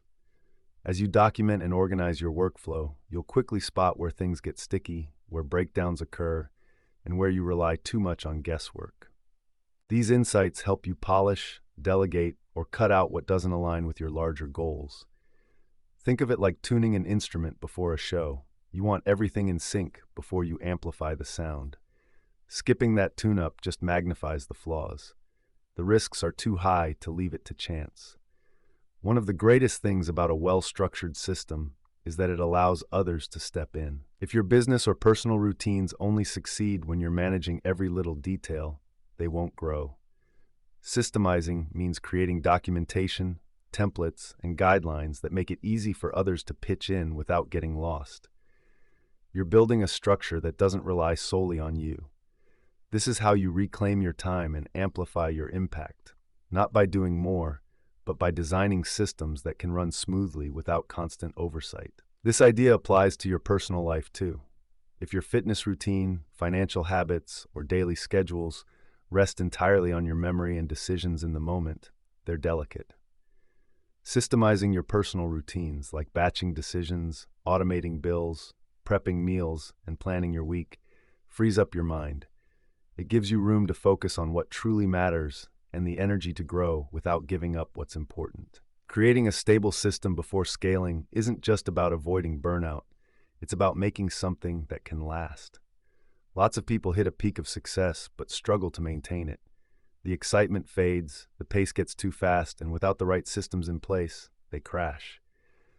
They mistake momentum for structure, but just moving fast without a solid plan leads to exhaustion. To succeed in the long run, you need a well-oiled machine that works smoothly, no matter how motivated you feel. There's also a mental boost that comes from having a good system. When you know that your life or business is backed by a solid foundation, you feel bolder. You're less worried about making a mistake that could ruin everything. That belief in your system helps you think clearer, act more consistently, and stay calm. Instead of just scrambling to keep up with growth, you can approach it with focus and purpose. This kind of energy helps build a legacy, not just profit. Some people resist setting up systems because they think it might stifle their creativity. But actually, structure can support creativity. It provides the space for fresh ideas to flourish. When you automate or streamline the basics, your mind can chase new possibilities, take smart risks, and think at a higher level. Without that framework, you'll spend your time reacting to issues and fighting fires instead of pushing forward. To start systemizing, focus on what you do most often. These are the areas that need dependable processes. Take a look at your weekly tasks. What's repetitive? Where do you typically run into delays or confusion? Start mapping out how you approach these things. Create templates, group similar tasks together, and use tools to make things simpler, not more complicated. This isn't just busy work, it's building. You're laying down the groundwork for your future success. Remember, systemizing is an ongoing process. It changes as you grow, and new challenges will pop up. That's why it's a mindset, not just a project. You'll always be on the lookout for ways to refine and enhance. The stronger your initial setup, the easier it will be to adapt without going back to square one. Plus, the more you embrace systems, the less you'll have to rely on willpower or memory to keep things running smoothly. When your system starts running smoothly, it acts like a second brain. It remembers, guides, and supports you. Wanting to succeed is only natural. It feels great to dream big, to push boundaries, and to achieve more. But true freedom doesn't come from quick growth. It comes from steady, reliable progress. You want growth that doesn't sacrifice your health, your peace, or your purpose. When your systems are set up right, scaling up isn't just a dream, it's bound to happen. Before that, though, it's all about preparation. You need to build a solid structure, fine-tune your engine, and lay down the right tracks. Because when it's time to scale, you want to be sure your system can handle your big dreams. Next, we'll switch gears from building and expanding to observing and adjusting. No matter how strong your system is, it needs regular feedback. You'll learn how to create feedback loops, use data smartly, and make changes without letting your ego get in the way. Remember, systems are alive. They grow and change as you do. Every system, no matter how well designed, requires feedback. Without it, you're flying blind, thinking you're making progress when you might not be, or missing little issues that could blow up later. Feedback loops aren't just for big companies or top performers. They're vital for anyone who wants to build a life that keeps evolving. Without a way to measure and adapt, even the best plans can become stale. They stop being relevant and eventually fail. Feedback isn't about judging you, it's simply information. It's like a mirror showing you the truth, or a compass keeping you on course. Many people shy away from feedback because it feels personal. They view it as a reflection of their worth. But looking at feedback through the lens of systems thinking shifts the focus. It's not about you, it's about your process. It highlights what works, what doesn't, and where small changes can lead to big improvements. Systems need feedback to thrive. It's their way of adapting and correcting themselves. The more honest and consistent the feedback, the stronger and more adaptable your system becomes. A feedback loop is pretty straightforward. You take action, see what happens, compare that to what you wanted, make tweaks, and take action again. This cycle keeps going, allowing your system to grow and adjust in real time. Without it, you're missing out on a crucial part of the process. You might find yourself relying on guesses, memories, or feelings, but let's be real, none of these are trustworthy in the long run. Without feedback, you risk going down the same old path just because it feels familiar. Every system needs two kinds of feedback, internal and external. Internal feedback comes from within. It's about how you feel, what you notice, the energy you bring, and the resistance you encounter. It's recognizing when a routine feels exhausting instead of refreshing. It's realizing that a habit you once loved doesn't suit your current season. Internal feedback is quiet, subtle, and often easy to overlook, but ignoring it can lead you off course. When you tune in, you refine your approach, switch directions, and grow closer to what's true. External feedback, on the other hand, comes from outside sources: data, people, results. It's like looking at your calendar to see how you spend your time, or checking your bank statement to see if your spending matches your values. It's the honest feedback from a client, the mentor who pushes you to rethink things, or a performance review that reveals gaps you didn't notice. External feedback is more clear-cut. It's objective and something you can analyze and act on. Both types of feedback are essential. They create a full picture of your progress. One of the best ways to keep a feedback loop running smoothly is through regular reviews. At the end of each week, take a moment to ask yourself some key questions. What went well? What didn't work? Where did I lose my focus? What can I change for next week? These questions aren't about criticism, they're about clarity. They help turn vague feelings into clear, actionable insights, making reflection a regular part of your routine, not just something you do when things go wrong. Taking a monthly or quarterly review even further lets you step back and see patterns, helping track your progress toward long-term goals. Without these moments to pause, it's easy to get caught up in the hustle and forget the bigger picture. You can only correct your course if you take the time to check the map. These reviews serve as your checkpoints. They stop you from drifting and ensure your actions stay in line with your values, vision, and current season. The key to an effective feedback loop: be open to making changes. Feedback without any adjustments won't get you anywhere. It's all about taking action with data. If your morning routine isn't giving you energy anymore, change it up. If your financial plan isn't saving as much as you hoped, revise it. If your creative process turns into stress instead of a release, simplify it. There's no shame in adjusting what you've built. In fact, sticking to what's not working can lead to real stagnation. Pride can block the way to growth. It makes feedback feel like a threat. But the reality is, when your identity is tangled up in being right, you might miss out on chances to improve. Feedback can highlight where you need to grow. It may expose weaknesses, but it also strengthens your systems. A systems builder sees feedback as fuel. Every insight, every data point, even tough conversations are gifts. They show where you can get better. Once you start thinking this way, nothing feels wasted. Mistakes become lessons, delays lead to better designs, and criticism just helps you recalibrate. Be intentional about where your feedback comes from. Not all feedback matters. The internet is packed with opinions, and social media can be noisy. Just because someone has a loud voice doesn't mean they offer valuable insights.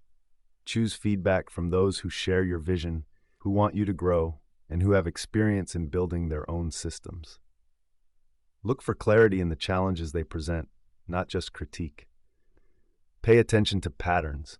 One person's opinion might not hold weight, but consistent signals over time definitely deserve your focus.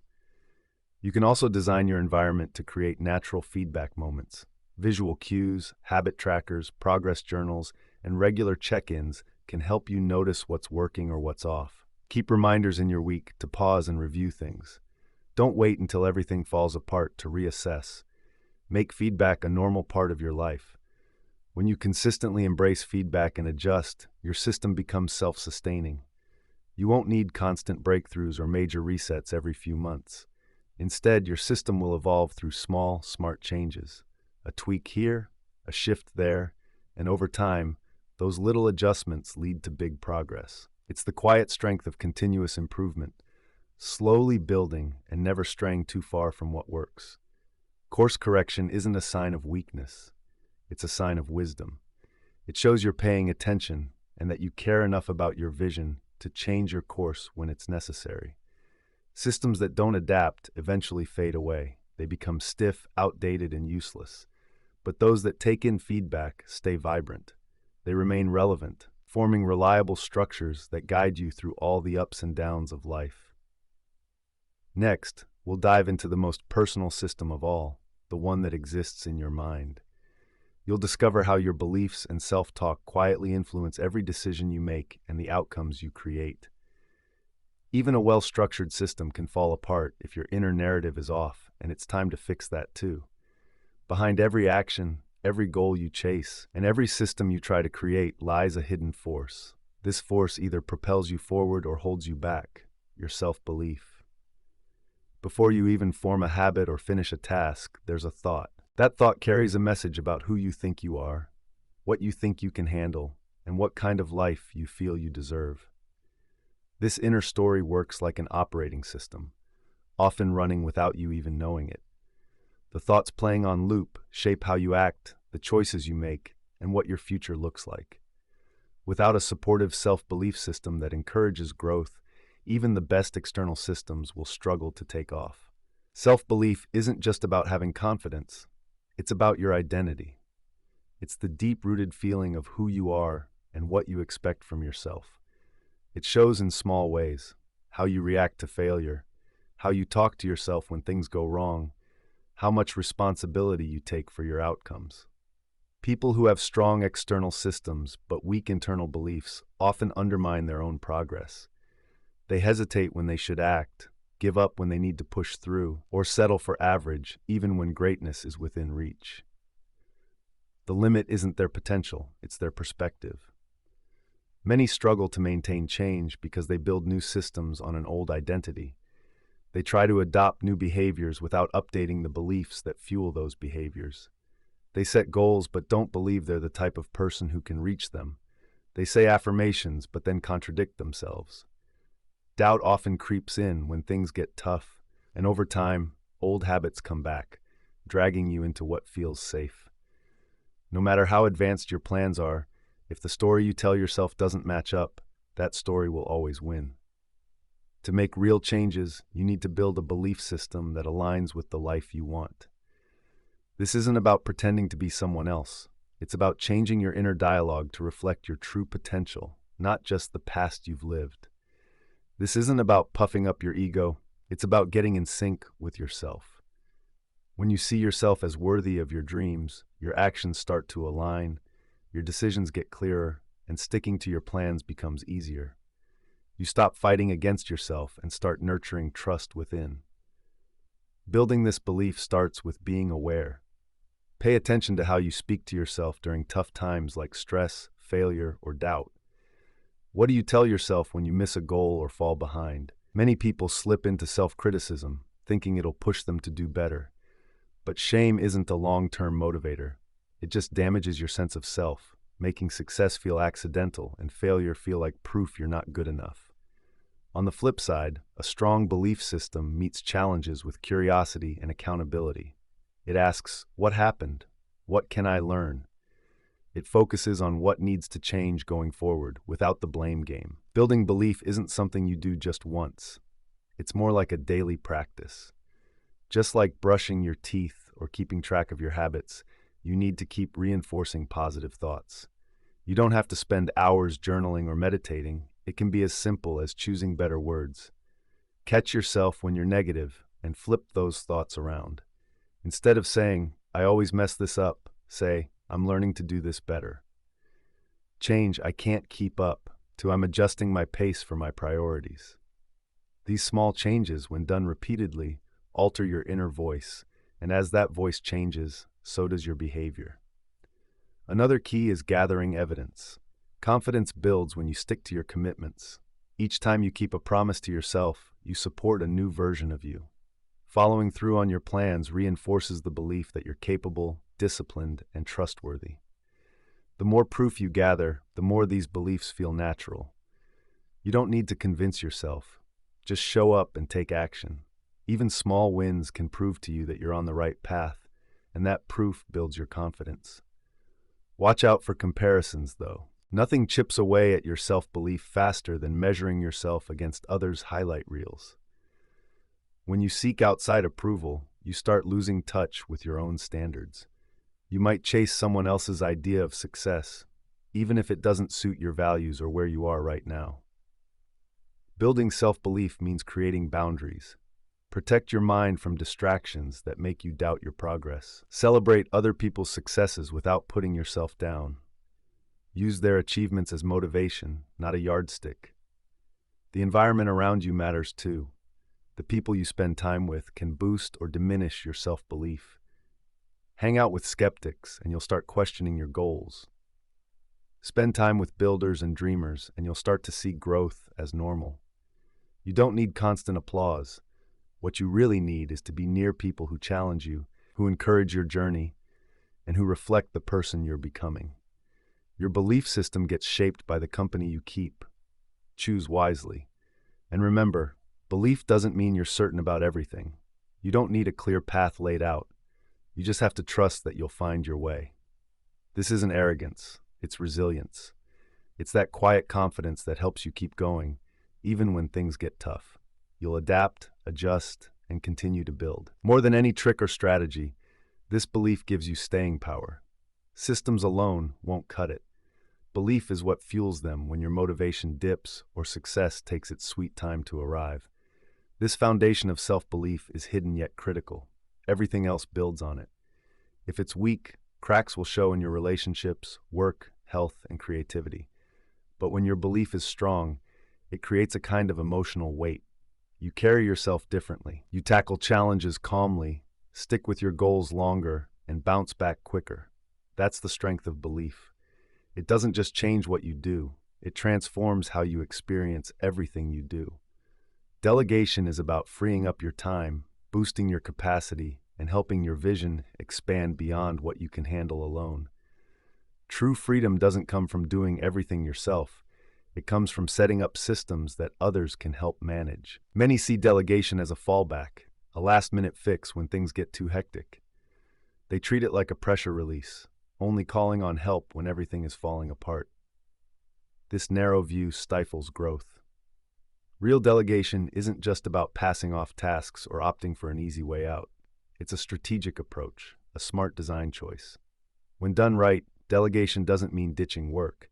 It's all about multiplying your efforts and adding leverage to your operations. Initially, trying to tackle everything might feel admirable. It brings a sense of control, a quiet satisfaction in being involved in every little detail. But over time, that control can turn into a bottleneck. You become the reason for slowdowns, and suddenly the system becomes unmanageable. The real drain on your energy isn't just the work itself, it's the burden of managing it all. You might start mistaking busyness for importance. Exhaustion becomes your trophy, and you forget that you designed systems for that very reason, to gain freedom. The real change happens when you stop seeing delegation as just giving away tasks. Instead, you start thinking of it as building a machine that can operate without you. Delegation isn't about shedding responsibility. It's about redistributing it in a way that scales your vision. When you delegate with purpose and clarity, you aren't just seeking help. You're creating a framework where others can contribute meaningfully to a common goal. You're not just offloading duties, you're building trust, nurturing people, and strengthening your core systems. Effective delegation relies on systems. Without them, delegation leads to chaos. You can't hand off confusion and expect clarity back. Assigning responsibility without clear expectations, timelines, or context won't lead to excellence. Start with documenting what you do, why you do it, and how it gets done. Cover everything, from daily tasks to those occasional jobs that are crucial for keeping momentum. Systems create repeatability. When you create repeatable processes, you build confidence, and confidence helps you let go. But letting go? That's tough. A lot of people shy away from delegating because it feels like losing control. They worry that no one else will care as much or get it right. Sure, that can happen at first, but remember this: perfection isn't the goal, progress is. You're not handing off tasks because someone else can do it just like you. You're doing it because those tasks don't need your unique focus and energy. Your time is better spent on decisions, relationships, creativity, and strategy, the things only you can handle. Everything else, that can be organized and shared. Communication is key when you delegate. If you provide directions that are fuzzy, incomplete, or rushed, don't expect good results. Being clear is kind. When you pass off a task, share the context, your expectations, and why the job is important. Give them resources, timelines, and the results you want, not just the steps to take. When someone knows what to do and why it matters, they'll take more pride in their work. They become invested in the outcome. That's when it shifts from just a task to true teamwork. Don't forget to include feedback in your delegation process. It's not enough to hand over a job and then vanish. Check in without hovering. Offer help without micromanaging. Let people grow into their roles. Mistakes are okay, they're part of learning. The aim is to create a cycle where tasks are completed, reviewed constructively, and improved. This builds trust both ways. You trust them to get it done, and they trust you to back them up. Delegation isn't just for teams or businesses, it's for every part of life. Household chores can be organized and shared. Errands can be automated or assigned. Creative tasks can benefit from virtual assistants or collaborators. It's all about creating a support system that lets you focus on what you do best. If you're always in maintenance mode, you'll never make room for growth. But when you delegate well, you protect your most valuable work. One big advantage of delegation is freeing up emotional space. When you try to handle every little detail, your mind can get cluttered. You're constantly thinking about what needs doing, what's overdue, and what might slip through the cracks. Delegation clears out that mental clutter. It creates space to think, plan, rest, and lead. It turns chaos into order, overwhelm into clarity. That clarity seeps back into your work, your relationships, and your energy. To start building a delegation system, list everything you handle, from tiny tasks to big responsibilities. Then, figure out what truly needs your personal touch and what doesn't. Be honest with yourself. Many tasks seem crucial just because you've always done them. Ask if the task needs your unique skills or decisions. If not, it's ready to be delegated. Next, think about who can take on these tasks. This can be team members, contractors, service providers, or automation tools. Choose options that are simple and reliable. You don't need the fanciest solutions, just what fits your system and makes things easier. Start by passing off low-risk tasks that you do frequently. As trust develops and your systems improve, you can expand gradually. Document everything to make it easier to hand off those tasks in the future. You're not just outsourcing work, you're building something that runs smoothly without you. Remember, delegation is a skill. It takes practice. You might not get it right the first time, but over time, it'll feel more natural. You'll learn to communicate better, set clearer expectations, and create systems that help others succeed. Eventually, delegation won't just be something you dodge, it'll become a key part of your setup. With every task you let go of, you regain time and energy to focus on bigger decisions. What you're really crafting is a life that expands beyond what you can do alone. You're creating leverage, not by pushing harder, but by building a system that taps into other people's strengths. You're welcoming growth without the burnout. That's the heart of abundance. It's not about doing everything, but about doing the right things with the right support in place. In the next chapter, we'll dive into what to do when your system faces challenges, because even the best designs can falter under pressure or change. How you react in those moments will shape whether your system is just a quick fix or the foundation for something great. Every system, no matter how well it's designed, eventually hits a snag. Sometimes it happens gradually, a little drop in efficiency or a nagging feeling of tiredness. Other times it's a total shock, a missed chance, a crisis, or even a complete breakdown. What really matters in those moments isn't the failure itself, it's how you react. Remember, systems aren't meant to last forever. They're meant to grow and change. When a system fails, it doesn't mean you've failed. It's a sign that something needs tweaking. If you see a breakdown as a dead end, you'll miss the chance to improve. Treat it like a part of the journey, and you'll discover a better, stronger way forward. A big mistake people often make when their system falters is putting the blame on themselves. They think it's a lack of discipline or motivation, but that's rarely the case. Most failures happen because of how the system is built, not because of personal shortcomings. The system just couldn't handle the pressure or the shifts in demands. What used to work isn't cutting it anymore. This isn't about weakness, it's about learning. As you grow, life becomes more intricate. Your responsibilities evolve, your goals develop into something more complex. What once felt powerful can start to feel suffocating. That's not a setback, that's progress. Holding on to a system that's outlived its usefulness turns a strength into a weakness. You could find yourself clinging to old routines that dragged you down. Systems need to be adaptable, not relics from the past. When a system starts to crumble, don't panic or try to push through. Take a moment to breathe and evaluate. Look for what's not working. Be honest about where the friction is creeping in, what feels burdensome or out of sync. Where are you using energy just to keep things running? Often, it's not the entire system that needs replacing. It's just one element, one habit, or one process that needs a little fine-tuning. You don't have to rebuild from scratch. You just need to focus on what's real. Upgrading a system means tweaking the inputs, reshaping the structure, and sometimes rewriting the rules.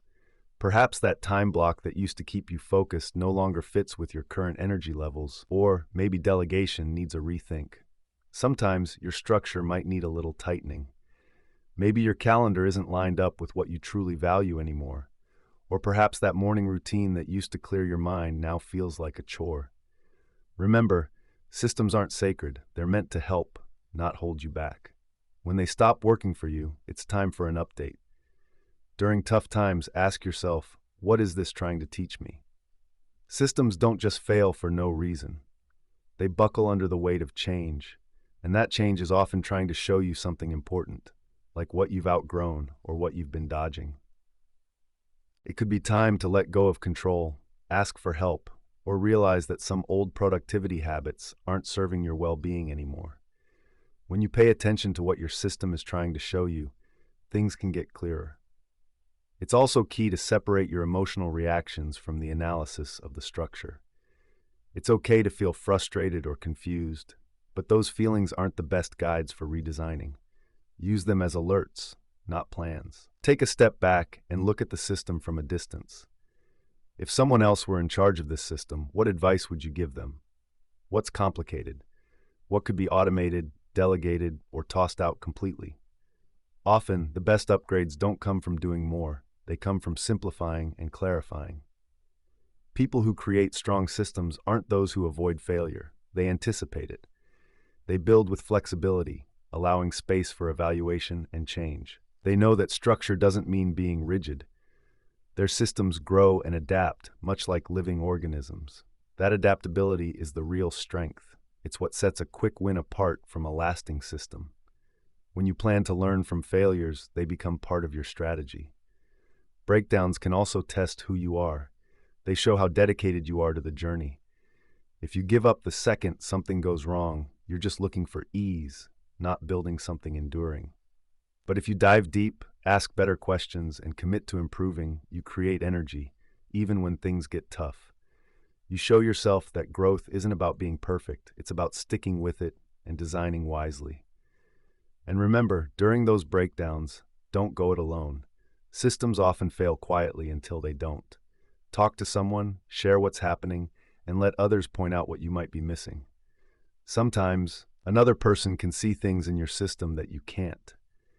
You can notice where things are falling apart before it gets too overwhelming. Looking at it from a different angle can help you see unnecessary complications or come up with solutions you hadn't thought of.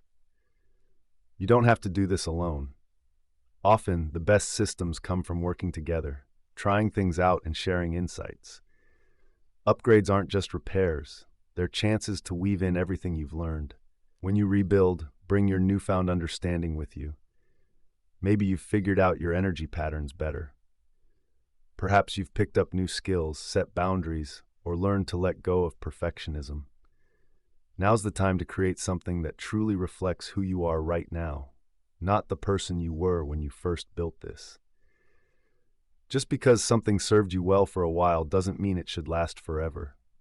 Life has its ups and downs, and your systems should reflect that too.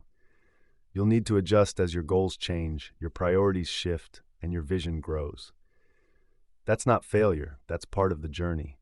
It's about living with intention, building mindfully, and refusing to let your past choices limit your future possibilities. When things go awry, you have two choices. You can hold on tighter to what's not working and hope it magically fixes itself, or you can rise up, rethink, and create something better. The second choice always leads to growth. It might feel uncomfortable, but it creates a sense of clarity and boosts your confidence to handle messy situations. In the next part, we'll discuss how to carry that confidence into shaping your future, not as a fixed endpoint, but as a constantly evolving system. Your future isn't just waiting to be discovered, it's ready to be crafted. The structures you build now will either hold you back or propel you forward. Your future is a work in progress. It's not a puzzle to solve, it's a framework to develop. One of the biggest traps that keeps people stuck is thinking the future happens to them, as if it's out of their control and depends on luck or outside approval. But the reality is much more empowering. Your future isn't waiting for someone to give you the go-ahead. It's waiting for you to build a structure for it. It doesn't appear by chance. It comes from the systems you put into place today, the habits you stick to, and the values you hold. The future doesn't drop into your lap like a surprise gift. It grows out of the patterns you establish now. When you really get this, you stop living in reaction mode. You stop waiting for that perfect moment, the right motivation, or the ideal opportunity. You start to see that the best way to predict your future is by looking at your current systems. If they're messy, inconsistent, or out of sync, your future will mirror that chaos. But when they're intentional, repeatable, and clear, your future becomes something you have the power to shape and improve. Your system is always communicating with you. It shows what you're building, whether or not you realize it. A future created by default gets influenced by distractions, urgency, and what others expect from you. It reflects the loudest noise, not your deepest truths. But a future crafted by design, that takes a different route. It's born from within, shaped thoughtfully over time, and fine-tuned with each choice you make. The great thing about a future built on solid systems is that it doesn't rely on willpower or luck. It's all about alignment. You set up structures around what's important to you and trust those structures to move you forward. This means letting go of the idea that change happens overnight. Real transformation takes time and comes from consistent effort. People often talk about breakthroughs, but those usually come after many small steps taken over time. You don't need to see your entire future to get started. Just create a system that helps with your next step, and then the one after that. Over time, what you'll feel is not just movement, but clarity. The strongest futures don't come from perfect foresight. They're built on systems that can adapt because your goals will change, your values will grow deeper, and your life circumstances will shift. Your system needs to evolve with you. Rigid systems can break under stress. Flexible systems adjust. They change based on your energy, your environment, and your capabilities. They don't tie you to an outdated version of success. Instead, they allow for growth and change. A future-ready system spans multiple areas. It includes structure for your time, yes, but also your learning, creativity, relationships, and health. Each part of your life either boosts or drains the others. There's no thriving future in one area while everything else is crumbling. If your success costs you your peace, energy, or relationships, it's not true success. It's simply dysfunction. The goal isn't just to win. In one area, the aim is to create systems that bring everything together. This doesn't mean everything has to be perfect or balanced all the time. Balance shifts. It isn't a fixed state. Some seasons will need more from your work, while others will pull from your family, health, or rest. The goal isn't to be equal. It's about being intentional. Understand why you make the choices you do, and ensure your systems support those choices, not weaken them. That's how you shape your future, not through daydreams, but through a structure that aligns with your changing priorities. Your future building system also involves how you handle setbacks. There will be hiccups, mistakes, and wrong turns along the way. But with a system that includes reflection, adjustment, and learning, those bumps in the road can actually propel you forward. You don't need a flawless path. You just need one that keeps you moving ahead. When you treat your future as a work in progress, you stop expecting everything to go perfectly the first time. You start trusting yourself to keep building, no matter what comes your way. You also begin to think in terms of influence. The people around you, the information you take in, and the conversations you have, all of these shape your future. If your system consistently exposes you to growth, challenges, and support, you can progress without the struggle. You'll notice opportunities that would have slipped by in a different setting. You'll start making choices from a place of vision instead of just trying to survive, and gradually the future you once dreamed of can feel like your new reality. But dreaming isn't enough. Everyone has hopes and ambitions, but not everyone creates the systems to back them up. Wanting isn't building, and hoping isn't planning. You must be ready to turn your vision into actionable steps. What daily habits will help you reach your future? What boundaries will keep you on track? What structures will shield you from decision fatigue and emotional burnout? Without these elements, your future remains just a fantasy. Building your future also means learning to navigate uncertainty. There are no guarantees, and you can't control everything, only your actions. But a solid system gives you something even better than certainty. It provides direction. It helps keep you moving forward when the path isn't clear.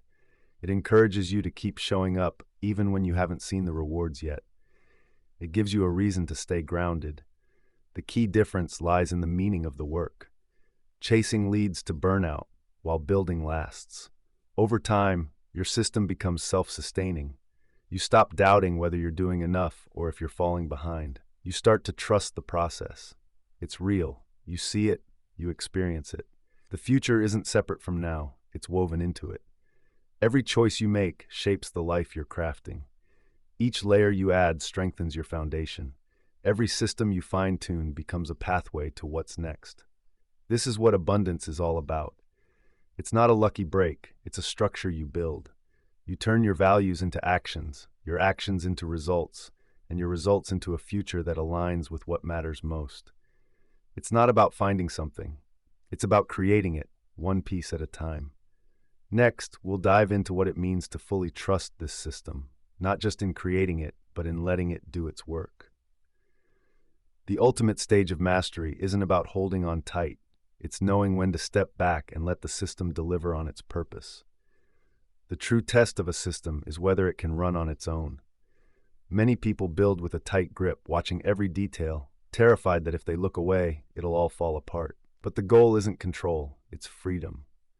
You don't create a system to micromanage it, you build it so you can trust it. At some point, the discipline isn't about working harder, it's about letting go. Stepping back doesn't mean you abandon responsibility. It's about understanding that a well-designed system should run smoothly. You put in the effort up front, you define the structure, refine how things flow, create automation, delegate tasks, and establish feedback.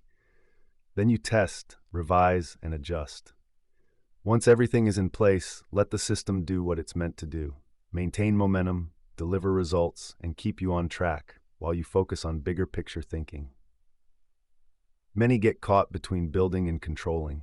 They create something solid but don't trust it, so they hover, overthink, and endlessly tweak. Sometimes we can't help but interrupt everything because we feel the need to put in hard work. We've been taught that grinding away is how we prove our worth. So when the system we've built starts to run smoothly on its own, we freak out. We mistake calmness for laziness and trust for recklessness. But here's the real deal. The true measure of a builder is being able to step away and know the machine will keep going. Taking a step back doesn't mean you're disconnecting. It's about changing your role. You shift from being a hands-on worker to a guide. You move from doing things yourself to directing the process. Instead of reacting to every little thing, you watch and listen. You stay aware of how everything is running, but you don't have to push every button yourself. You step in when necessary and adjust things when needed, but the system can function just fine without you hovering. This ability to step back is what lets you grow, rest, and innovate. You're no longer stuck in the maze you've created. You have the freedom to look ahead. When you create distance, you open up room for new ideas, recovery, and insights. Always being in action can cloud your judgment. Being immersed in the system makes it harder to see what needs fixing. But when you take a step back, you gain perspective. You start spotting patterns, weaknesses, and fresh opportunities. You find clarity, not by doing more, but by letting your foundation do its job. That breathing room becomes a powerful tool, enabling you to make a bigger impact with less effort. This is especially vital if others are part of your system.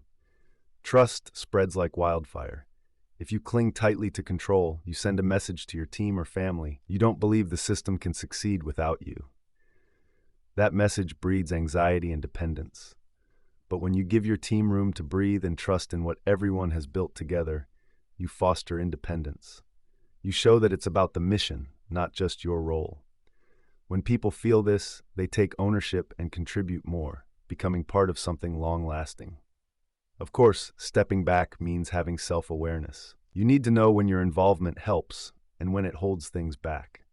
There's a big difference between leading and controlling. Leadership clears the path and then steps aside. Control creates stress and leads to micromanagement. It takes humility to admit that the system might do well without your constant input. It takes bravery to trust that what you created is enough. But that's the beauty of building well, the freedom you earn along the way. There's always a temptation to jump back in, especially when things go a bit off track or results don't show up right away.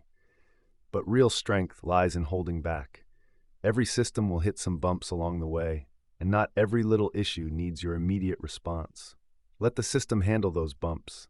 Let the feedback loop work its magic. Step in only when it's truly needed. If you overreact, you teach your system to rely on you. But if you hold back, you show the system how to adapt and fix itself. That's how a smart framework becomes self-sustaining. This idea applies to your personal habits too. If you've established routines that help you grow, don't sabotage them by questioning every choice. Trust the routine. Allow it to carry you forward. Don't disrupt your flow just because you're feeling impatient. If your system is solid, consistent, and flexible, the results will come. Not always right away, but in time. Trust that rhythm. Trust what you've created. Stepping back also helps define who you are.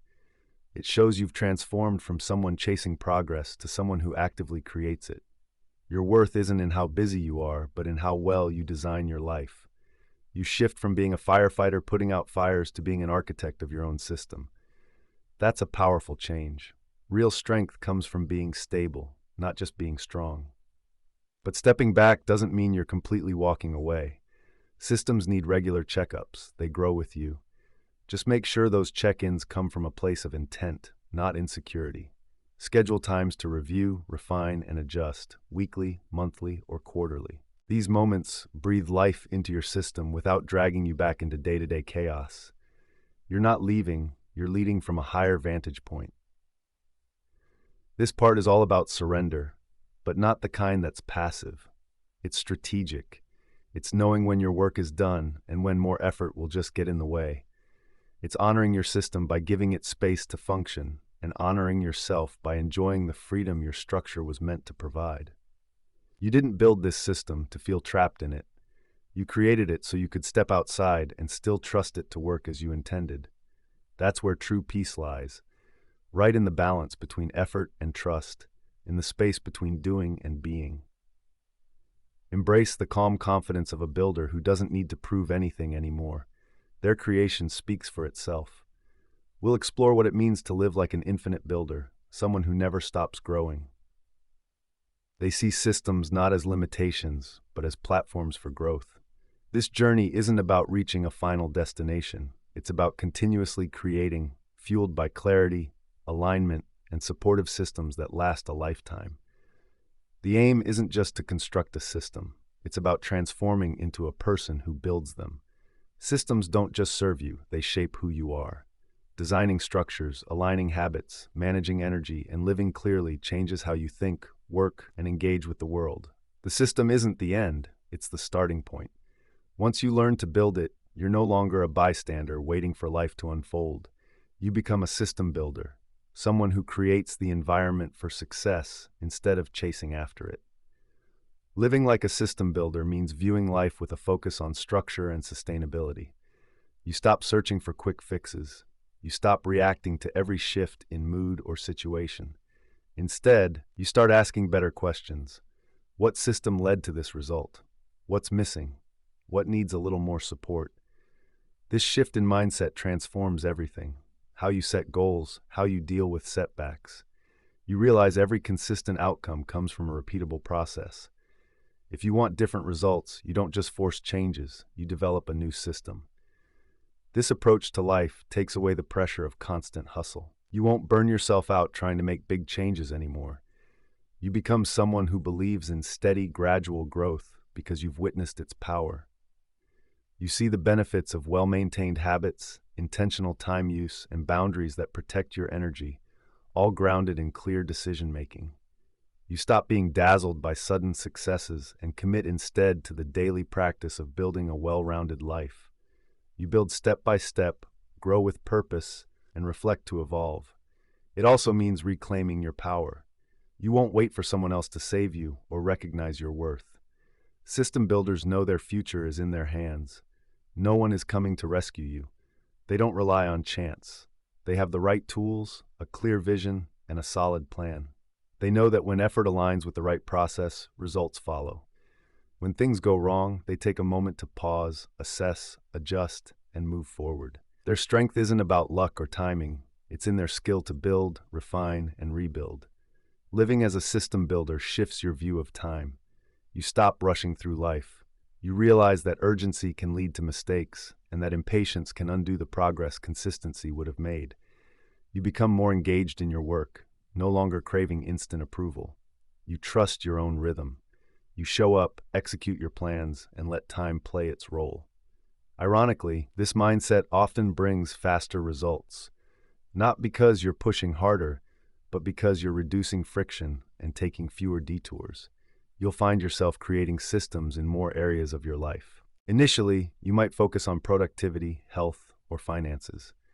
But over time, that system builder mindset filters into everything. You start to design how you rest, how you connect with others, how you learn, and how you recover. You stop viewing different parts of your life as separate. You see them as interconnected pieces of a bigger puzzle. You begin to understand that when all these pieces work together, you find peace, power, and progress. Living like a system builder means embracing who you are. You're not trying to become someone else. You're crafting a version of yourself that aligns with your values, goals, and current stage of life. This identity becomes your guiding light. It shapes your habits, routines, and choices. Instead of asking, "What should I do today?" you start thinking, "What would the builder in me choose right now?"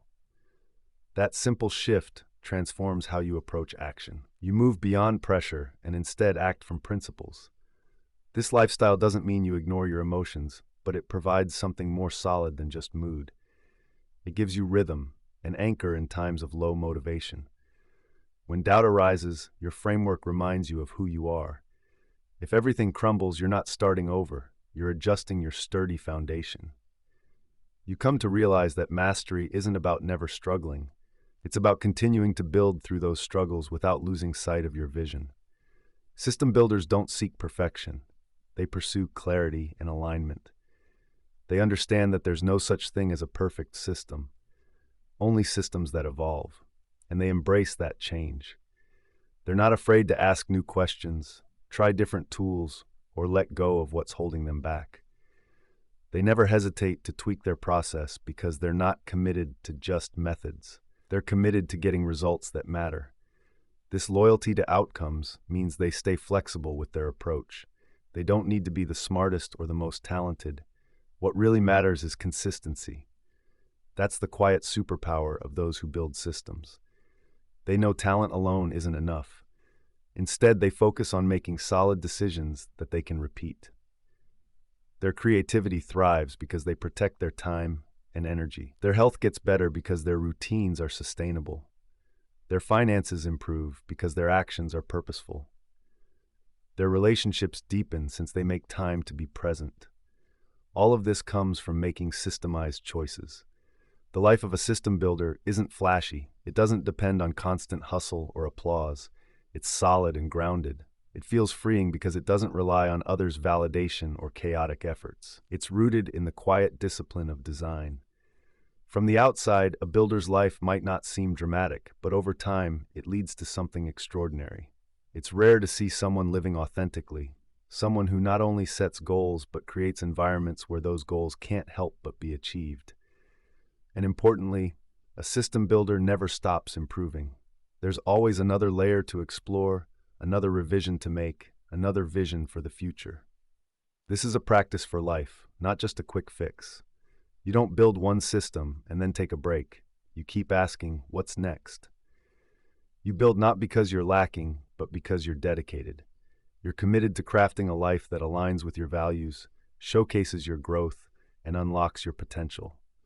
This is an invitation to live not just in pursuit of results, but as someone who creates them, to stop reacting to life and instead shape it, to live with intention and structure, without apology, to move beyond proving yourself and start building, to stop waiting and start designing because your future isn't a mystery, it's a system, and you hold the blueprint in your hands.